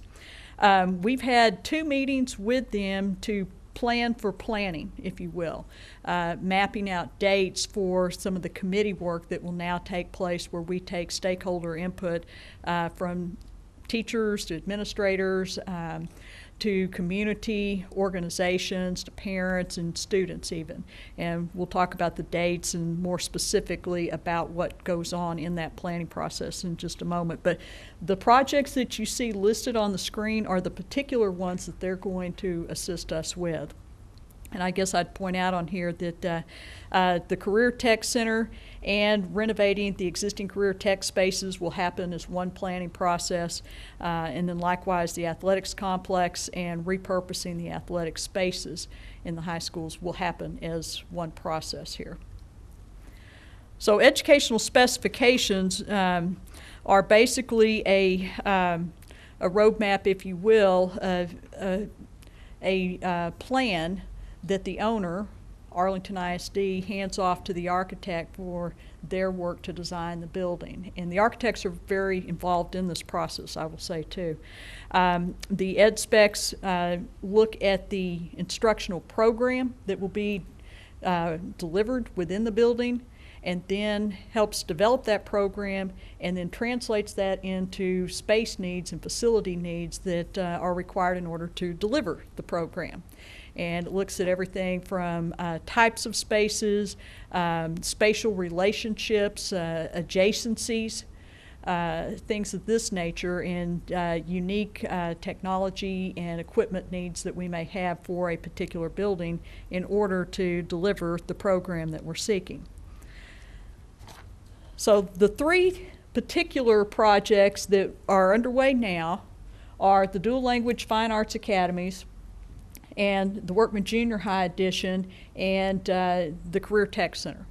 And really the Career Tech Center it has not quite yet started, but these are the three that we're working on actively with DeYoung Richter at this time. In terms of the dual language fine arts academies, those programs will be housed at Corey and Rockmore, and we will take our first incoming cohort of students next year, an incoming cohort of kindergarten students at those facilities. The Workman Junior High School Edition will house the consolidated student bodies of Hutchison and Workman, and we will work to open that next fall, late next fall. The kids, we're going to close Hutch, move the kids from Hutch to Workman starting next fall. The construction of the new addition will follow then, at least at semester break. And then the Career Tech Center will open in the fall of 2017. So these are the projects that are immediately before us in terms of working with DeYoung Richter. So these are the steps that they follow in developing ed specs or educational specifications. First thing that we have to do is plan out the planning work. That piece has already taken place on those three different construction projects. And then they conduct staff interviews and gather data. In our case, they have most of the data they need because of the facility assessment and the work they've already done with us. So there's very little of that to do. Staff interviews, we'll go into more detail in just a moment. They've already conducted staff interviews for the Dual Language Fine Arts Academy and the Workman Edition. There then are 2 full-day labs that take place. There are, two planning labs, each one are 2 days. So planning lab 1 is a 2-day session with DeYoung Richter and an entire committee of folks that will work to develop the educational specifications. DeYoung Richter, after that meeting, after those 2 full-day meetings, will refine the educational specifications draft. We then go to the community in a meeting that will look very much like the community dialogues that we held last fall for the Capital Needs Steering Committee, take community input, and then come back to that stakeholder committee for another 2-day lab to take all the data that's been gathered and refine that educational specification and eventually draft that final report and report that back to the board. That's when then that plan is turned over to the architect and they get down to the nitty-gritty of their design work. Again, the architects are involved in this process with us. They've already met with us as we did the plan for planning work with DeYoung Richter. They will be present as we do these stakeholder committees going forward. So it's a very collaborative effort. I've got several slides here that show the dates of this work, and you'll see in just a second the dates begin to kind of overlap a little bit between these 2 processes, but this is the series of meetings we'll hold for the Dual Language Fine Arts Academies. Again, the staff interviews have already taken place on September 4th. They were a full day at the PDC, and we had consultants here from DeYoung Richter conducting those staff interviews. The planning lab number 1 will be held on October 2nd and 3rd for this particular project, have a community meeting on October 23rd, and then come back to the stakeholder committee on November 12th and 13th for that final 2-day session, and then report to the board in December. The Workman Junior High Edition, that planning lab work actually begins next week. We've already done the staff interviews for this project. We have 2 days of meetings next week, September 23rd and 24th for this particular project for planning lab 1. Then in October, a community meeting, and then come back at the end of October for the second planning lab, another 2-day session, and then report to the board November 20th on this one. The Career Tech Center, we've got the dates mapped out. We have a meeting on Monday with some folks from workforce organizations to help us talk about trends, so that as we begin to look at all the options for the programs that we possibly could offer at the Career Tech Center, we want to be very informed in making decisions on what we do offer there. And so we're bringing in some folks that can guide us and give us information on workforce trends. So that will help inform our thinking as we go into these planning labs. We are going to do a student survey following that meeting. DeYoung Richter is helping us develop that survey, be a short online survey, again, to try to hone in on where interests are, to help us further take information and input to inform our decision-making process on what programs to offer. And then you can see the rest of the process falls out very much like those other two labs. With the addition, the very last item up there, we'll go through the process of developing the educational specifications on the new Career Tech Center itself. And then once we've completed that, then we'll come back along in January and work on the repurposing of the Career Tech space at the individual high schools. So we'll talk more specifically about what's involved in each step here. The staff interviews, the purpose of those was to talk to people who are in those facilities now, and not just the ones who are housed, say, at Corey or Rockmore, but other people who use the kinds of spaces that we deal with now, and try to understand the challenges and the needs for a particular kind of instructional program, and things that we need to plan for and think of as we begin to design these new facilities. And so the DeYoung Richter consultants captured this information from these interviews, and that will be used to help inform the work of the stakeholder committees. We've had a lot of very positive feedback on the staff interviews.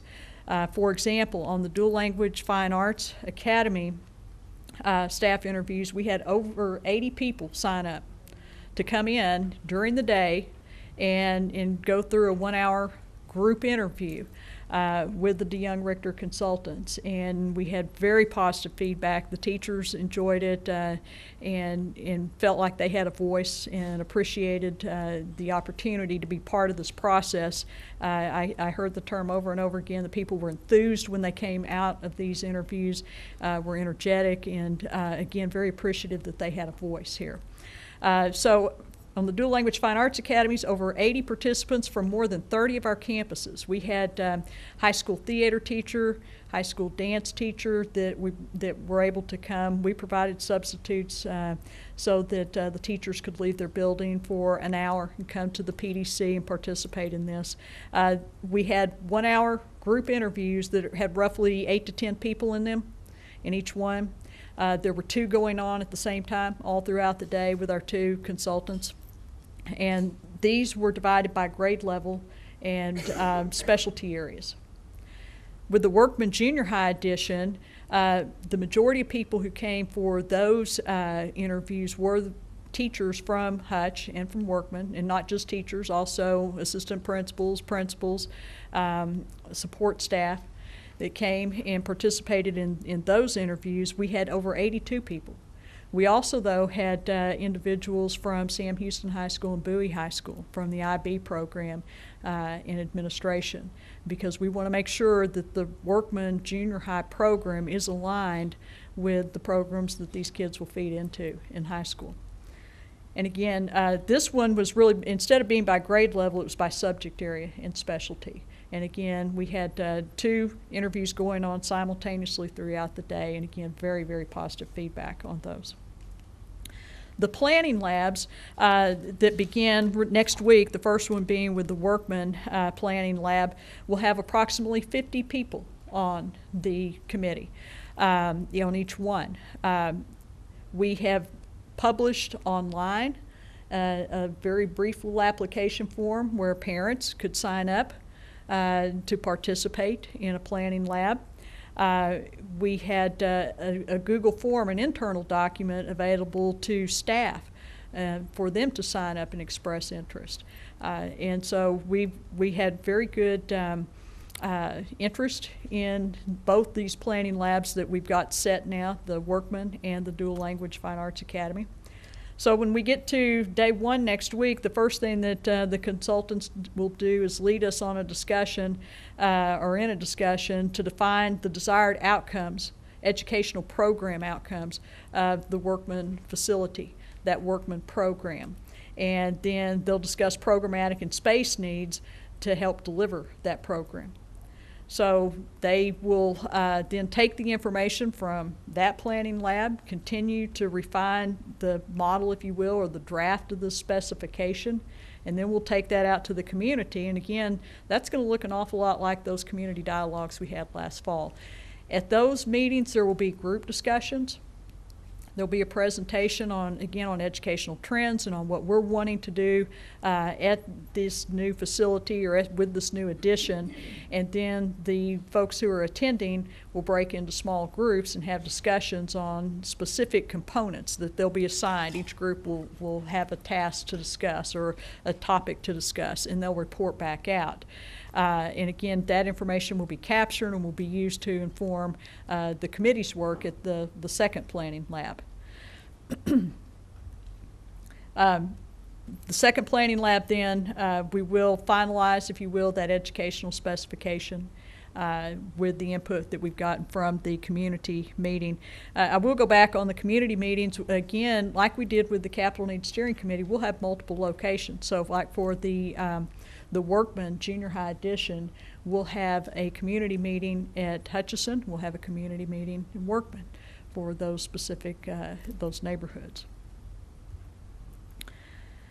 Then in terms of, well, then we'll finish up the educational specification, present that report to the board, and then that information is turned over to the architects. With program design, these are projects that we are doing, we're designing internally. And there are two of them here. The new elementary schools. We built Adams Elementary that opened last year. We have a new elementary school under construction right now. So we have what we feel like is a very good program design for those elementary schools. We'll take the designs we've used. We will work with the curriculum and instruction department, again, the specialty areas including fine arts and the PE folks and operational folks, and take input to determine is there anything we need to change, anything we need to tweak, and then give that information on to the architects so that they can design those two schools. We felt like that we, having gone through this process twice so recently, that we have a real good feel for what that program design needs to look like for those two elementary schools. With the multipurpose activity centers, we're working directly with Huckabee.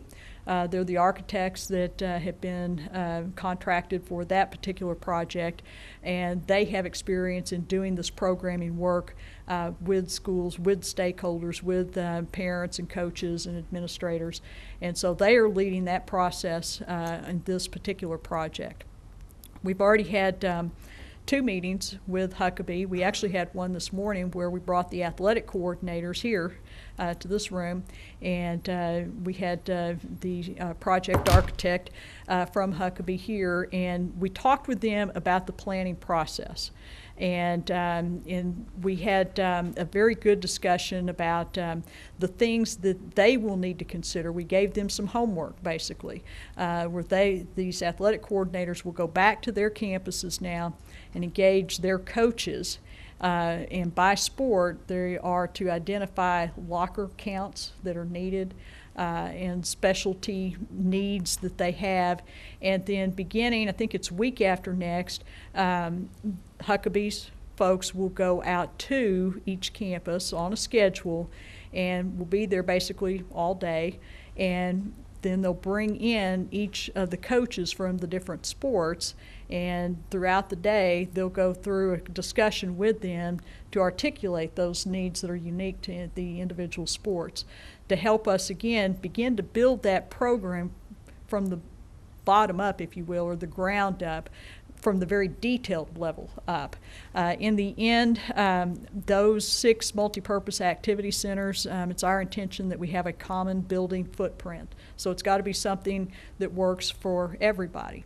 And so we'll take that data for all of them, and I think what we've heard this morning even is they're very consistent in what it is that they have identified as being important. And so it will be a matter of compiling at a very detailed level the campus information, and then using that to design a common building footprint that can work for all the schools. And so as we move through that process, though, there will also be opportunity for community input. As we get past a schematic design stage and move on into the design work, we'll schedule meetings at the schools to have give community members the opportunity to see what it is we're planning and looking at, and they can give their input on that. We'll also be meeting with fine arts directors on this, because the Multipurpose Activity Center is for fine arts and for athletics. And so we've got to capture their needs as well, largely equipment needs, we think. But we will have those conversations as well to help, again, inform that design work. In terms of transition planning, we've started the boundary committee work for the Corey, Marymore, Wood area. This will impact kindergarten students for next year. And Mr. Hill is leading that process. So they had the first meeting Tuesday night, and he's shared a schedule with the board at our last board meeting as to when those, how those meetings will progress. Ultimately, it's our plan to bring a recommended boundary back to the board in the end by November 6th. And we'll hold community forums to take input on proposed boundaries, certainly before then. The logistical work, if you will, that is before us, there's a lot of work to do here as well, and we've begun on that. This is the transition planning, if you will, and that's everything from processes for moving staff and moving students to different facilities. We've had some very preliminary meetings, a couple of them, to talk about the staff transition process. And we plan for the planning, if you will, at this point. We will have a committee of stakeholders that will help us with this process. And what we've identified is we kind of have two different needs here. We've got the staff transition for the Hutch and Workman communities, and also the Ferguson and Owsley, which are very similar. And so we're going to have one committee process for those schools, and to look at those specific needs and make decisions or recommendations for those particular programs. Then we have the academies. Again, you're going to have a situation where we've got cohort of kindergarten students starting next year, so we're going to have to develop processes that address how we staff for those new programs and how we may need to transition teachers who currently are in those roles. And so we'll work through that process with Corey and Rockmore staffs. And so we'll have kind of two different committees working on these different needs, if you will. Over both of those, there will be one committee that is made up largely of HR folks, area superintendents, and Mr. Hill and myself that will kind of oversee and create a common structure, if you will, among those. The student application process for the academies, our expectation is that we will post that application in January for people to start, parents to start applying for their students. So as we work through that planning lab process, we will have some additional meetings to work on that application. We have a very good starting point with the application that was used for the early college high school. It's been kind of a benchmark, and obviously there's a vast difference there in ages and types of things, subject areas that kids are taking. But that's kind of a starting point, a basis for us. We had a meeting this week where we talked with some individuals, Rick Garcia and Marlene Roddy, who have been involved in the process of the planning for the early college high school, and gave us some very good pointers and things to consider as we begin to develop the student application process for the academies. So Dr. Wirtz is leading an effort to make some site visits and look at other programs, even as we head into the planning labs for the academies.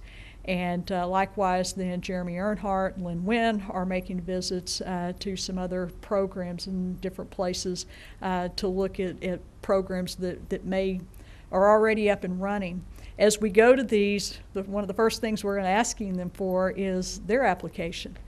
And so we'll take that input from these other places, what worked, what didn't work, what they asked for, what they looked for, as we develop this application process. So we've already begun to articulate and itemize the things that need to be considered here. Everything from the structure of the application, access to the application online, parent meetings for information purposes, the criteria for selecting students. So all these are decisions that we will need to make in time for the application to be posted hopefully by the end of January.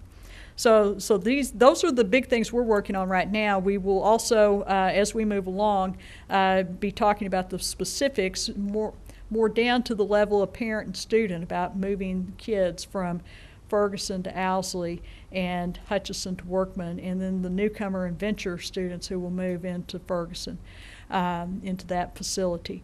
So a lot of work before us, but I think we've got a real good start on it, and the people who are involved are very enthusiastic about this, and I think we have some real good experience to draw on from folks who have worked different places. For example, with the dual language program, we have some principals and some teachers who've worked in dual language settings in other places, and they're involved in the stakeholder process and are in the planning process here. So I think we're well informed as we go into our work. And with that, I'll be happy to answer any questions you have.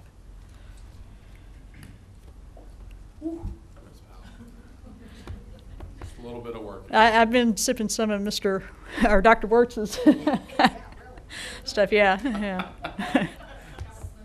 So many jokes right there. Miss Pena, go right ahead. Okay, I was writing a lot of questions as you were speaking, but as we went further and further along, were lending more clarification. So my understanding is the basic standard or core of a facility will be the same, but then it's going to accommodate that facility in particular, such as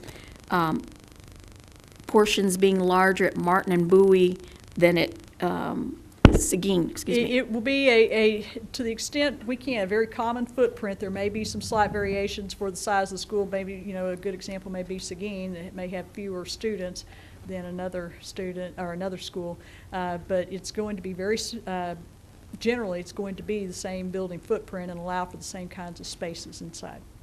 And I don't think this was included as part of the bond, but if there are funds left, are we looking at anything in the future to improve places we've maintained but not improved on, such as a good example is the Little Theater at Martin, although it has a much larger population, is much smaller than at Sam Houston? Well, with the facility assessment that we did, it looked at all those spaces and evaluated needs in relationship to a standard in terms of increasing the size of that little theater, if you will. That was not part of the facility assessment.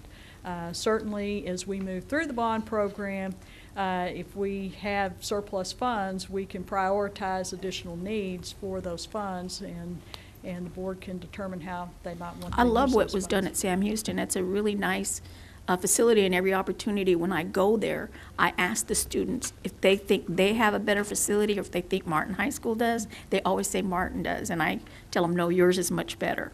So, and they're always very proud after that, but those are the types of things I was thinking about, and Ms. Sullins had a really good point that while we want to improve the facilities, is there anything that's going to help enhance, what did you call it? Curbside appeal. Curbside appeal, because that's very important. Yes. If we are going to do something to improve the community, curbside appeal is very important. And that was part of the facility assessment. There's funding in here for landscaping, and so yes, that's part of it. Ms. Powell, will there be some sort of a standard set for like everything else? That this is what will be done at each campus, or some sort of needs assessment? And yes, there will be that needs assessment, and you're exactly right. And it will be somewhat a case-by-case basis, because there may be some schools that need less additional landscaping to improve the exterior appearance than others, but yes, we'll work through a standard there. Maybe fencing? Or something like at Workman Junior I High. love fencing, Miss Sullins. Workman I do Junior too, High, President. where we're going to be putting another school on the land, but the parking lot is atrocious. Right, and that's all part of this, yeah. Okay, great, thank you. Good questions, Ms. Pena. Dr. Reich. Thank you. So many moving parts. There are a lot of moving parts. It's what happens when you have the most historic package in Tarrant County history, right? I really appreciate all the work. I think you're hitting all the marks. Just a couple of clarification questions on the student surveys that are going to be conducted. What cohort, what grade levels are they going to be? I think we decided we were Surveying. going to start even at the 8th grade level because we know 'Cause that, like you know, career that tech, those kids will CTHEI. be, you know, the users of this Yeah. facility, yes. Okay. And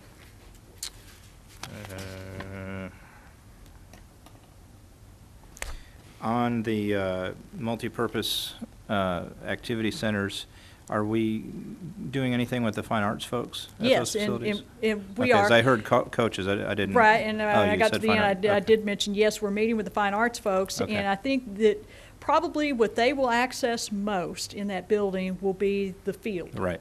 And right. so what do they need in that space for their practices and their work? It could be a platform or a tower for the band director or drill team instructor. It may be that it's the sound system that is very specific or important to them. And so, yes, we have those meetings. We haven't had those yet. Today we started with the athletic coordinators, but that's part of who we'll talk to as well. Yeah, great. And then the application period's closed for the planning people as far as parents, community members, right? It is. Okay. We've made, we put out information on and we've selected who will be on those committees for the dual language academies, dual language fine arts, and Workman Academy. And it is a mixture of teachers, parents, community members. And for the Workman Lab, we are identifying students, a couple of students from Hutch and a couple from Workman. We don't want them to miss 4 days of school. And so we worked with our consultants and said, you know, is there any particular time in that 4-day span of the planning labs where it would be more beneficial to have student input? And they've said, yes, it's the morning of the second day. And so we're working with the principals at Hutch and Workman to identify a couple of students from each of those schools who can participate and share their views on what's important from a student's perspective for that space. That's good. But to answer your question, yes, for those two, that application window has closed. We are getting ready to post in the very, very near future the online application for the Career Tech Center for that committee. And just briefly, can you tell me what kind of process you use to figure out who would be versus not on the committee? Yes, start with the teacher. Parents. Start with the teachers. teacher group. For example, on the Dual Language Fine Arts Academies, we wanted teachers representing each grade level. And teachers with backgrounds also, in addition to just grade, K through 6, we had music, piano, we had theater, we had dance, we had strings, and so we look for teachers with those backgrounds. And it's not just elementary level teachers. We have some secondary folks who are helping us, visual arts as well, a separate line, if you will, there. And so we've looked for people who were teaching in those fields or had expertise in that area. We had several individuals, several teachers who applied who have taught in dual language settings. So, they're in the mix. We have, from a central perspective, program people who are tied very closely to these programs: fine arts, visual arts, foreign language and dual language, and the curriculum departments, the area superintendents are involved. In terms of the parents, it's largely interest. And with the Dual Language Fine Arts Academy, we tried to get a representation not just from Corey and Rockmore, and that's definitely there. We have some other folks from other areas of town who are also represented, and looked at their desire and their their experience that they can bring to the table as well. And it was a very simple little inquiry, is to tell us why you want to participate on the committee, where do you have kids in school, if you have kids in school, and what background, what experience do you have that might be helpful to this process. And so we have those folks on there. We also have some community organizations that have some very specific expertise that Jeremy Earnhardt and Lynn Wynn have identified on those dual language fine arts academies, who are going to be involved in the process. And then you've got our support staff from finance and plant services, and Mr. Hill and central administration. So a variety of folks. Yeah, very good. Thank you. One thing I would ask is if you can copy us on when the meeting dates and times are, in case any of us are curious to show up. Thank you. Curious to show up. I like how you worded that. Ms. Mays. Thank you, Cindy. I'll start backwards with my questions. For the student application for the academies, you said you're still working on the criteria for acceptance. Yes. Who is working on that criteria? Is that staff? Is that a committee made up That of? will be a committee, as they are, it will be largely the curriculum instructional folks driving that. We have some site visits planned to different existing programs. We'll take that input as we go through that those planning labs, and then the C&I folks, along with their other stakeholders and the individuals involved with the planning lab, will begin to process that. We likely will try to bring a whole group of stakeholders together to review a draft of that application process. Okay.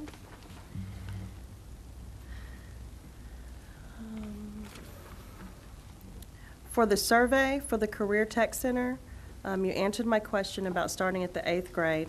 Will this survey be offered online? Yes. Or is it something that the students can also do at school if they have a computer class? Or And yes, to all of that. It will be online, and we'll try to give them opportunity at school to do that. And we'll work through principals to get that information out so they can push it down to their kids and let them know that that opportunity's there. Okay. And then for the slide that talked about steps to develop of ed specs, the community meetings, those are open to Yes. anyone? Yes, Okay. and we'll advertise those much like we did, again, with the community dialogues we have with the Capital Needs Steering Committee. The Communications Department will help with that, and we intend to have those in multiple locations to serve, the needs of folks across town. Okay. And then my last questions, under the construction planning, the project manager candidates that were interviewed, how did you come up with a pool of those? Those were posted. I mean, they're new positions that were approved in the budget. They were posted. We posted them on Monster, on our website, and we had a very good candidate pool. We had a number of calls, even this summer, from people who maybe worked in the construction industry and had some background with that, knew about our bond program, what our plans were, and so people were watching and sought us out, actually. Okay. And then the RFQ for the construction managers at risk, you said there were about 25 submissions? Yes. Okay, and so y'all are still going through that? That just closed yesterday Right. afternoon, so yes, we've just started that process of reviewing those. Okay. The only comment that I want to make about this would probably piggyback off the question that I asked at our last board meeting, and that is the metrics that you're using. Very similar to what we used with the architects, and we reviewed it with the Board Finance Committee before we sent the RFQ out. Okay. Very, very similar to what we used with the architects. And just to give you a flavor, what we look at is a firm profile. And so there are points there for where the company's located. You get more points if they're local.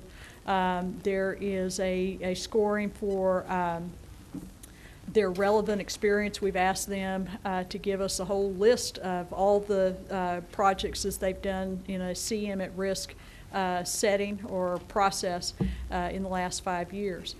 We've also will look at their staffing, their bonding capacity, their current workload, their organization and their approach to a project, and also their commitment to hub participation will be one of the scoring factors, as well as references. Okay. Okay, and I think my question, and since we're just having discussion, I'll just put it out there. The points that are earned for being a hub, I think my question was that you would get the same amount of points if you were actually a minority-owned business that you would get if you were not a minority-owned business, but you promised that you would utilize a certain percentage as.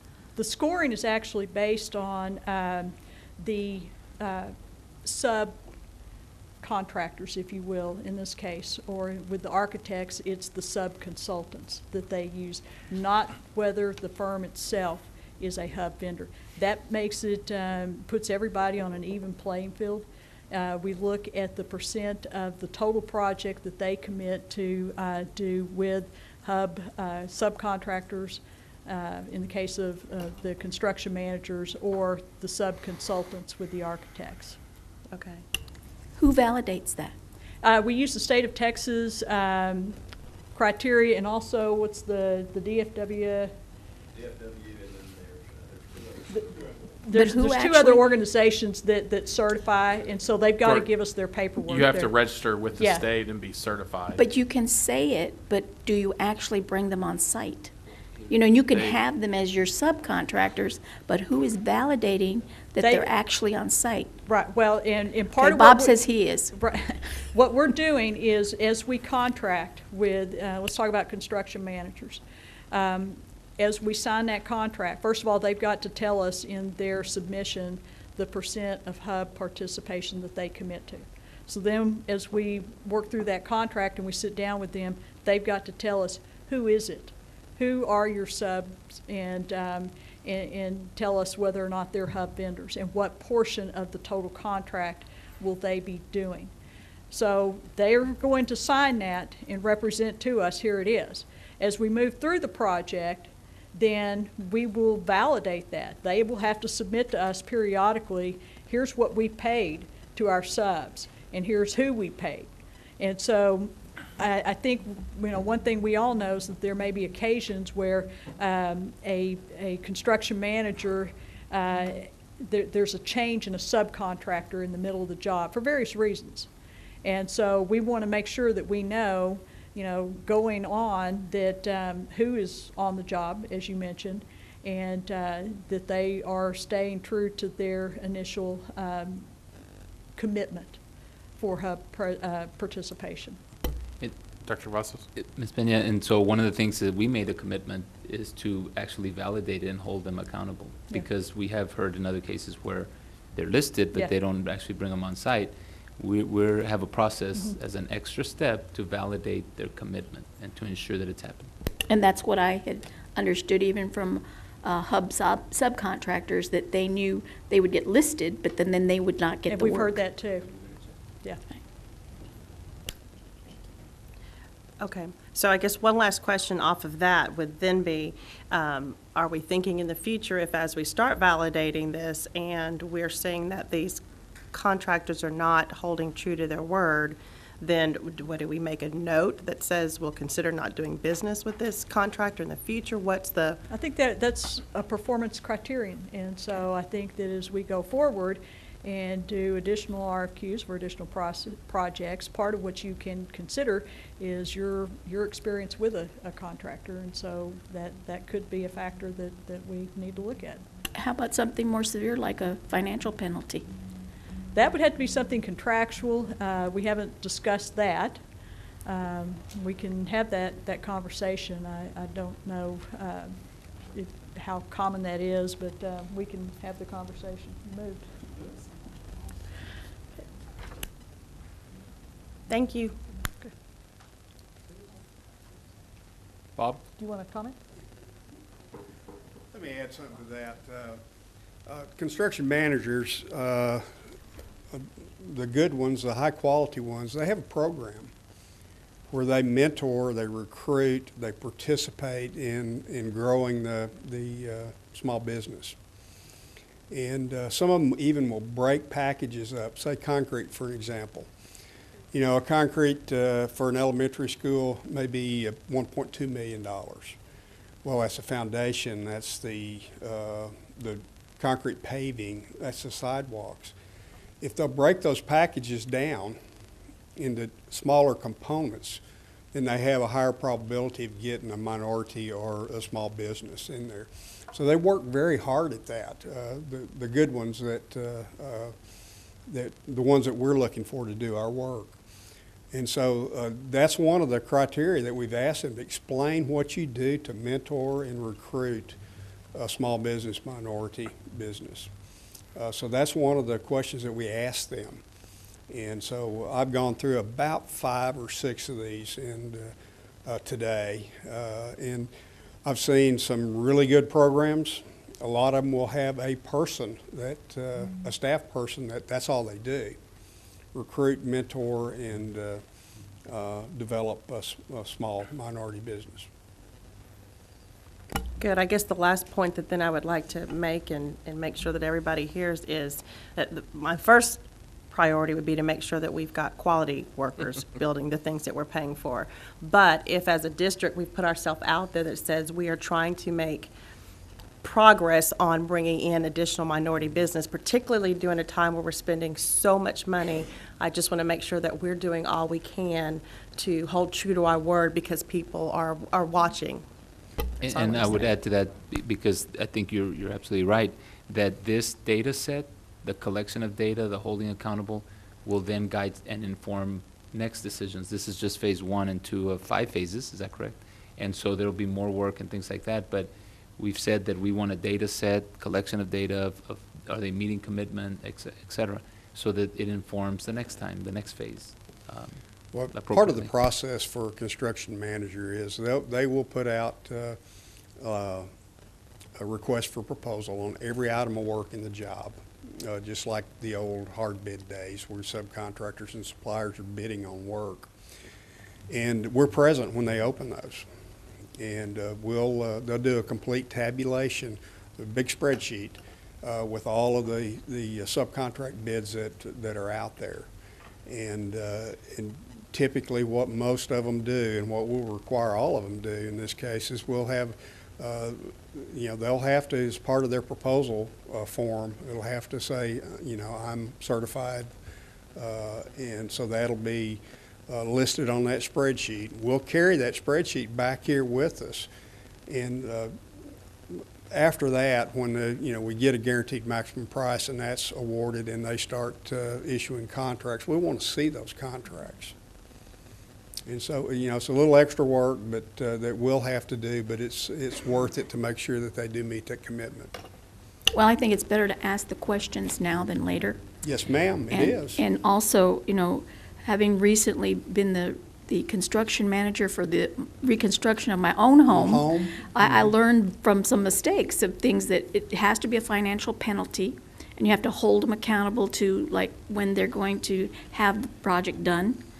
And if it slips, there should be a financial penalty, because unless you let it hurt them as much as it's hurting you, it's not going to happen.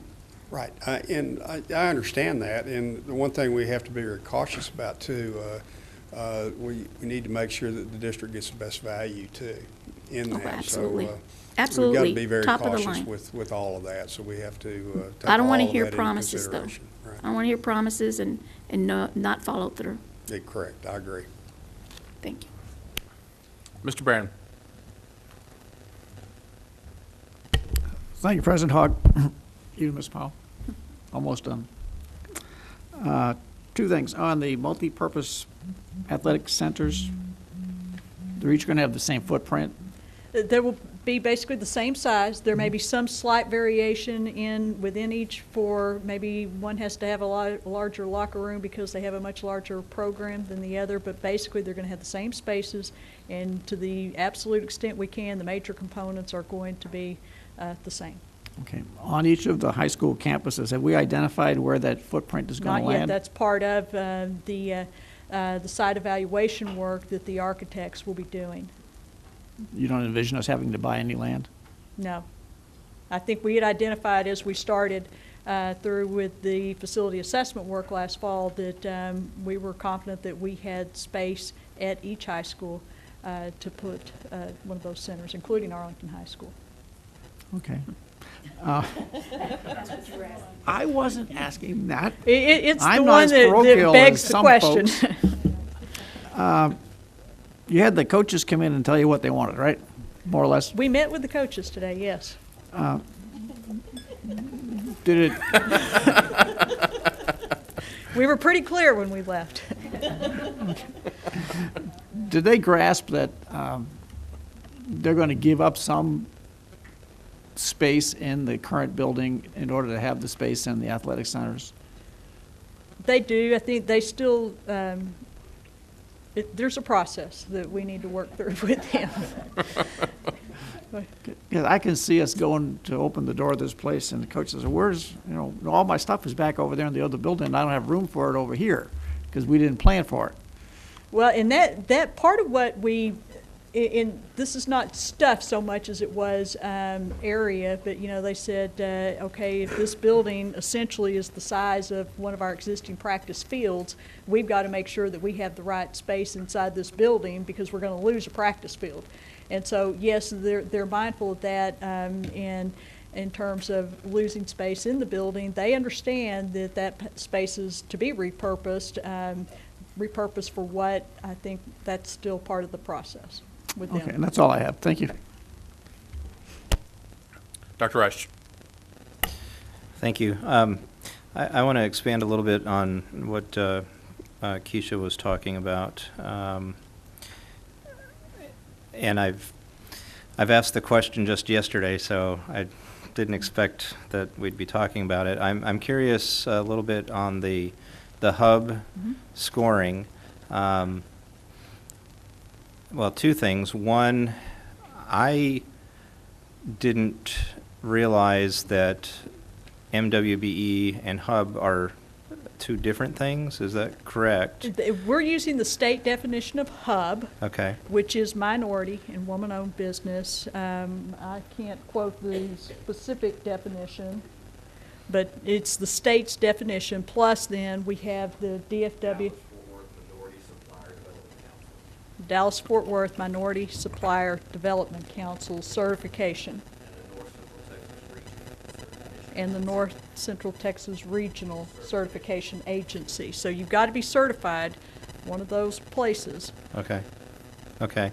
to get And the points. So my question is, when I heard Ms. Mays ask that question a couple meetings ago, in my mind, what I thought the intent was when we had the scorecard, that quality was first, but then separating factors would possibly be local, however that was defined, and hub.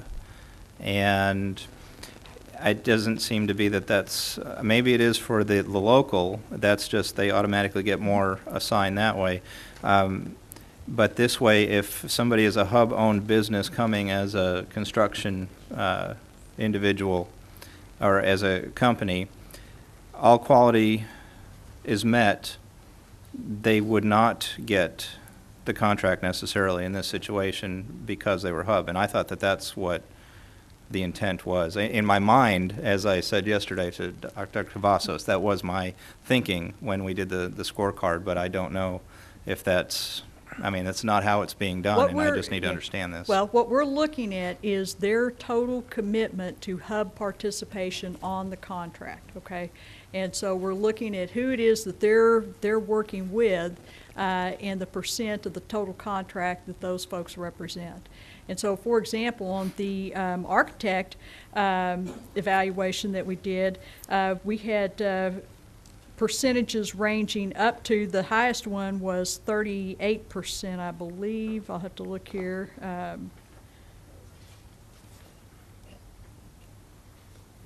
Looks like it was 33% was the highest. And the range for there down to, I think there was one that was 18% of the total contract that will be performed by hub participants. And so every architect that proposed was asked the question, are you yourself a hub vendor? But the scoring on the points was based on their overall use of subs and consultants. Now with the CM at risk, it'll be subcontractors that are hub vendors. So that's what we're looking at, is that overall performance on the total package. I can also tell you of the 12 architect firms that we identified that the board approved, 2 of the 12 are themselves hub vendors. And then everybody was scored on their participation, their commitment on hub.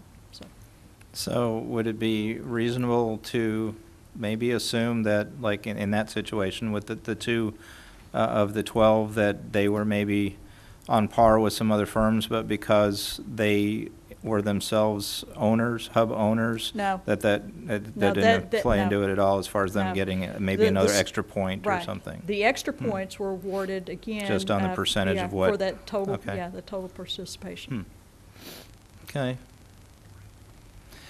Well, I don't know. I guess if that's, I don't know what would be a standard process. Like I said, in my mind, that it still confuses me. That's not what I had in my mind. That it was, what we discussed was it would be quality, and that those points would be significant to the ownership of the firm. So. I think Hey, Aaron, let me ask this question, since I had that question. If you are minority owned as the general contractor, do you still have to say, I will use a certain percentage Yes, of? absolutely. Let me speak to that. Typically, in a construction manager at risk, we ask for two monetary values from them. We'll do that in our step 2 of our process. One is their construction management fee, and one is their general conditions, which is their project overhead, where they've got their management staff, their superintendents, their project managers are in that. And so those 2 typically will come out somewhere between 6 and 7.5% when you do the math on those. So if you are a minority-owned construction manager, then you've got those 6 to 7.5% already done by yourself. And that's the way we have assessed that, and that's the general practice in this industry in K-12 work.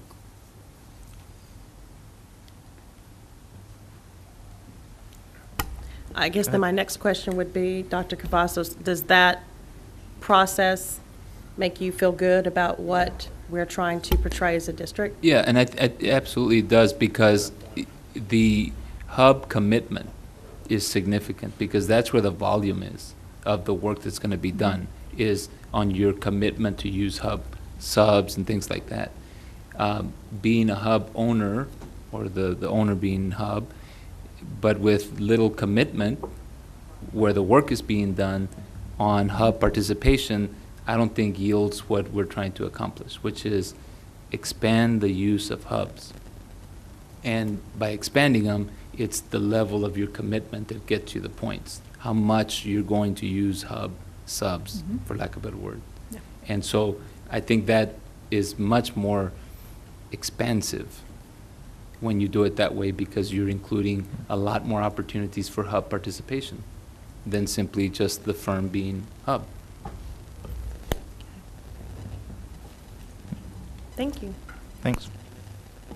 Dr. Cavazos made a mention on here, he had a good point. It could be a hub-owned business that doesn't use any subs, which could be the possibility, and we're not achieving the, I guess you're saying you look at the total amount of dollars that are spent, what's the amount of hub that's going to be used? That's and correct. you think this process gets us to that stage. And you actually get more value, more points by your commitment to a larger percentage of hub participation of the work that's being done. And the step that I think is significant for our district is that we are going to hold them accountable to it and keep track of it. And that's not necessarily common in this business, but we are going to keep that and then bring that information back and have a great data set of, did this really, how much did it expand the use of hubs across the work that's being done? So from that standpoint, I think it provides much more opportunity when you value the commitment of hub use in their work. Okay, so just for one last point of clarity, just for clarity, so if we had a hub-owned general contractor who committed to doing the same percentage as a non-hub owned, but that committed to doing equal percentages of work, based on the way that we're scoring now, the hub-owned general contractor would not gain any more weight than the other one if their commitments are the same. That's correct. That's what, okay, thank you. Okay, perfect. Ms. Powell? That's it. Thank you. Thank you. With that, we're done with our discussion items. Dr. Reich, is there any follow-ups? Nope. Perfect. With that, I lost my agenda.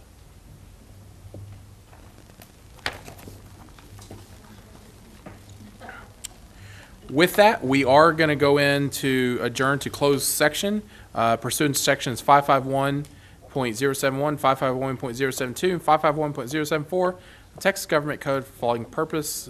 Consider appointment, employment, evaluation, reassignment, duties, discipline, dismissal of public officer to in charges, discuss the purchase, exchange, lease, or value of real property. At 9:48, we will not be adjourned. We will not be reconvening. At 9:48, we're adjourned.